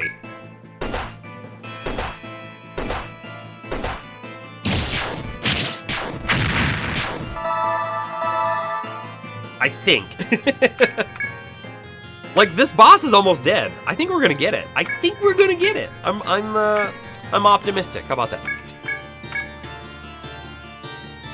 I do think that this is either not resistant to fire, or it could even potentially be a little weak to it. Suspicions. Oh, hold on. And just to make sure. Okay, we don't have Salve 2. That's next turn, we'll get Salve 2. I wish we had it now. Boy, do I wish we had it now. Merc's TP is getting a little low, too. Oh, Palmer's gone. Oh, boy. Palmer being down is a huge hit to us. He wasn't doing any damage, but he sure was soaking it up. Hold on, boost level's not maxed out yet. I think we might be able to kill the death ants, though. Like, it's gonna be rough. It's gonna be rough, but we might still be able to win.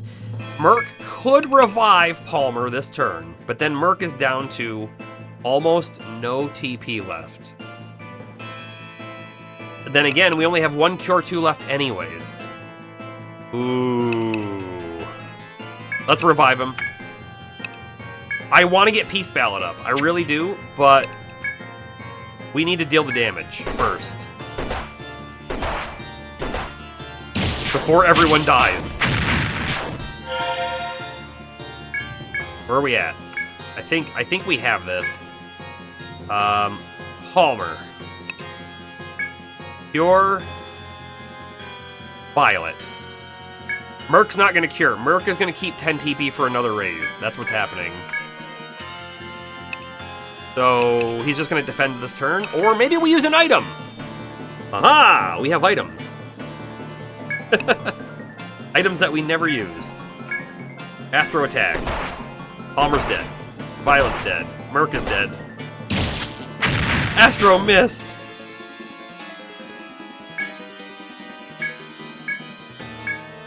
I think this is a loss, but boy, was this close.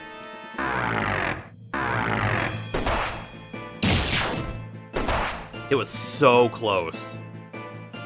Because as soon as the big guy was dead, we could focus back on the other ants, and we've already fought the other ants a ton, and we actually live forever on those fights.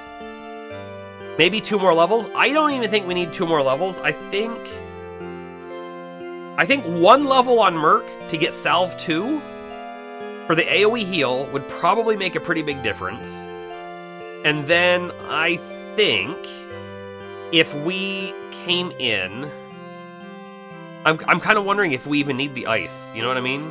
But if we had the thing that you could apply to your weapon to do ice damage, maybe that's worth it. It was so close though.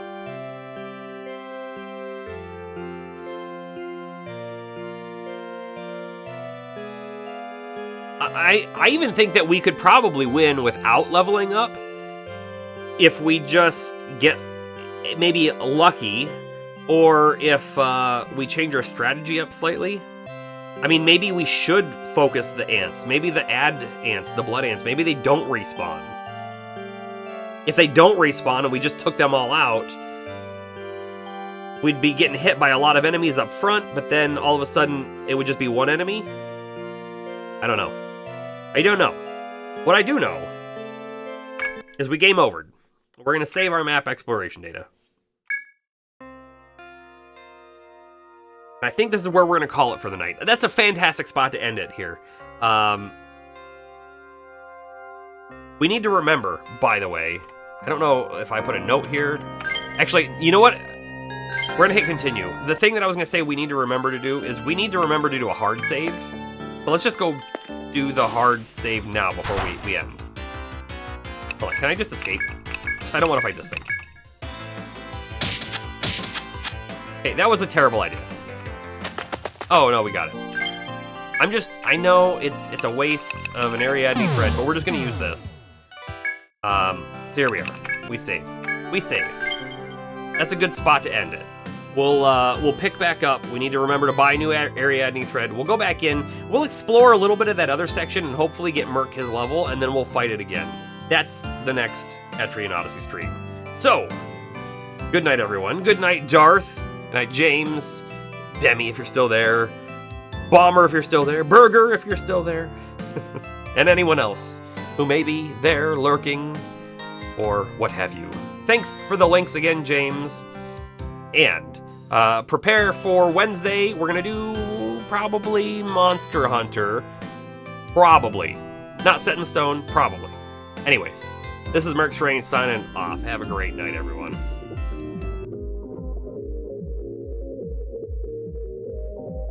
And of course, in the thank yous, we have the new follower, Sparkster. And we have Burger's gifted sub to Debbie.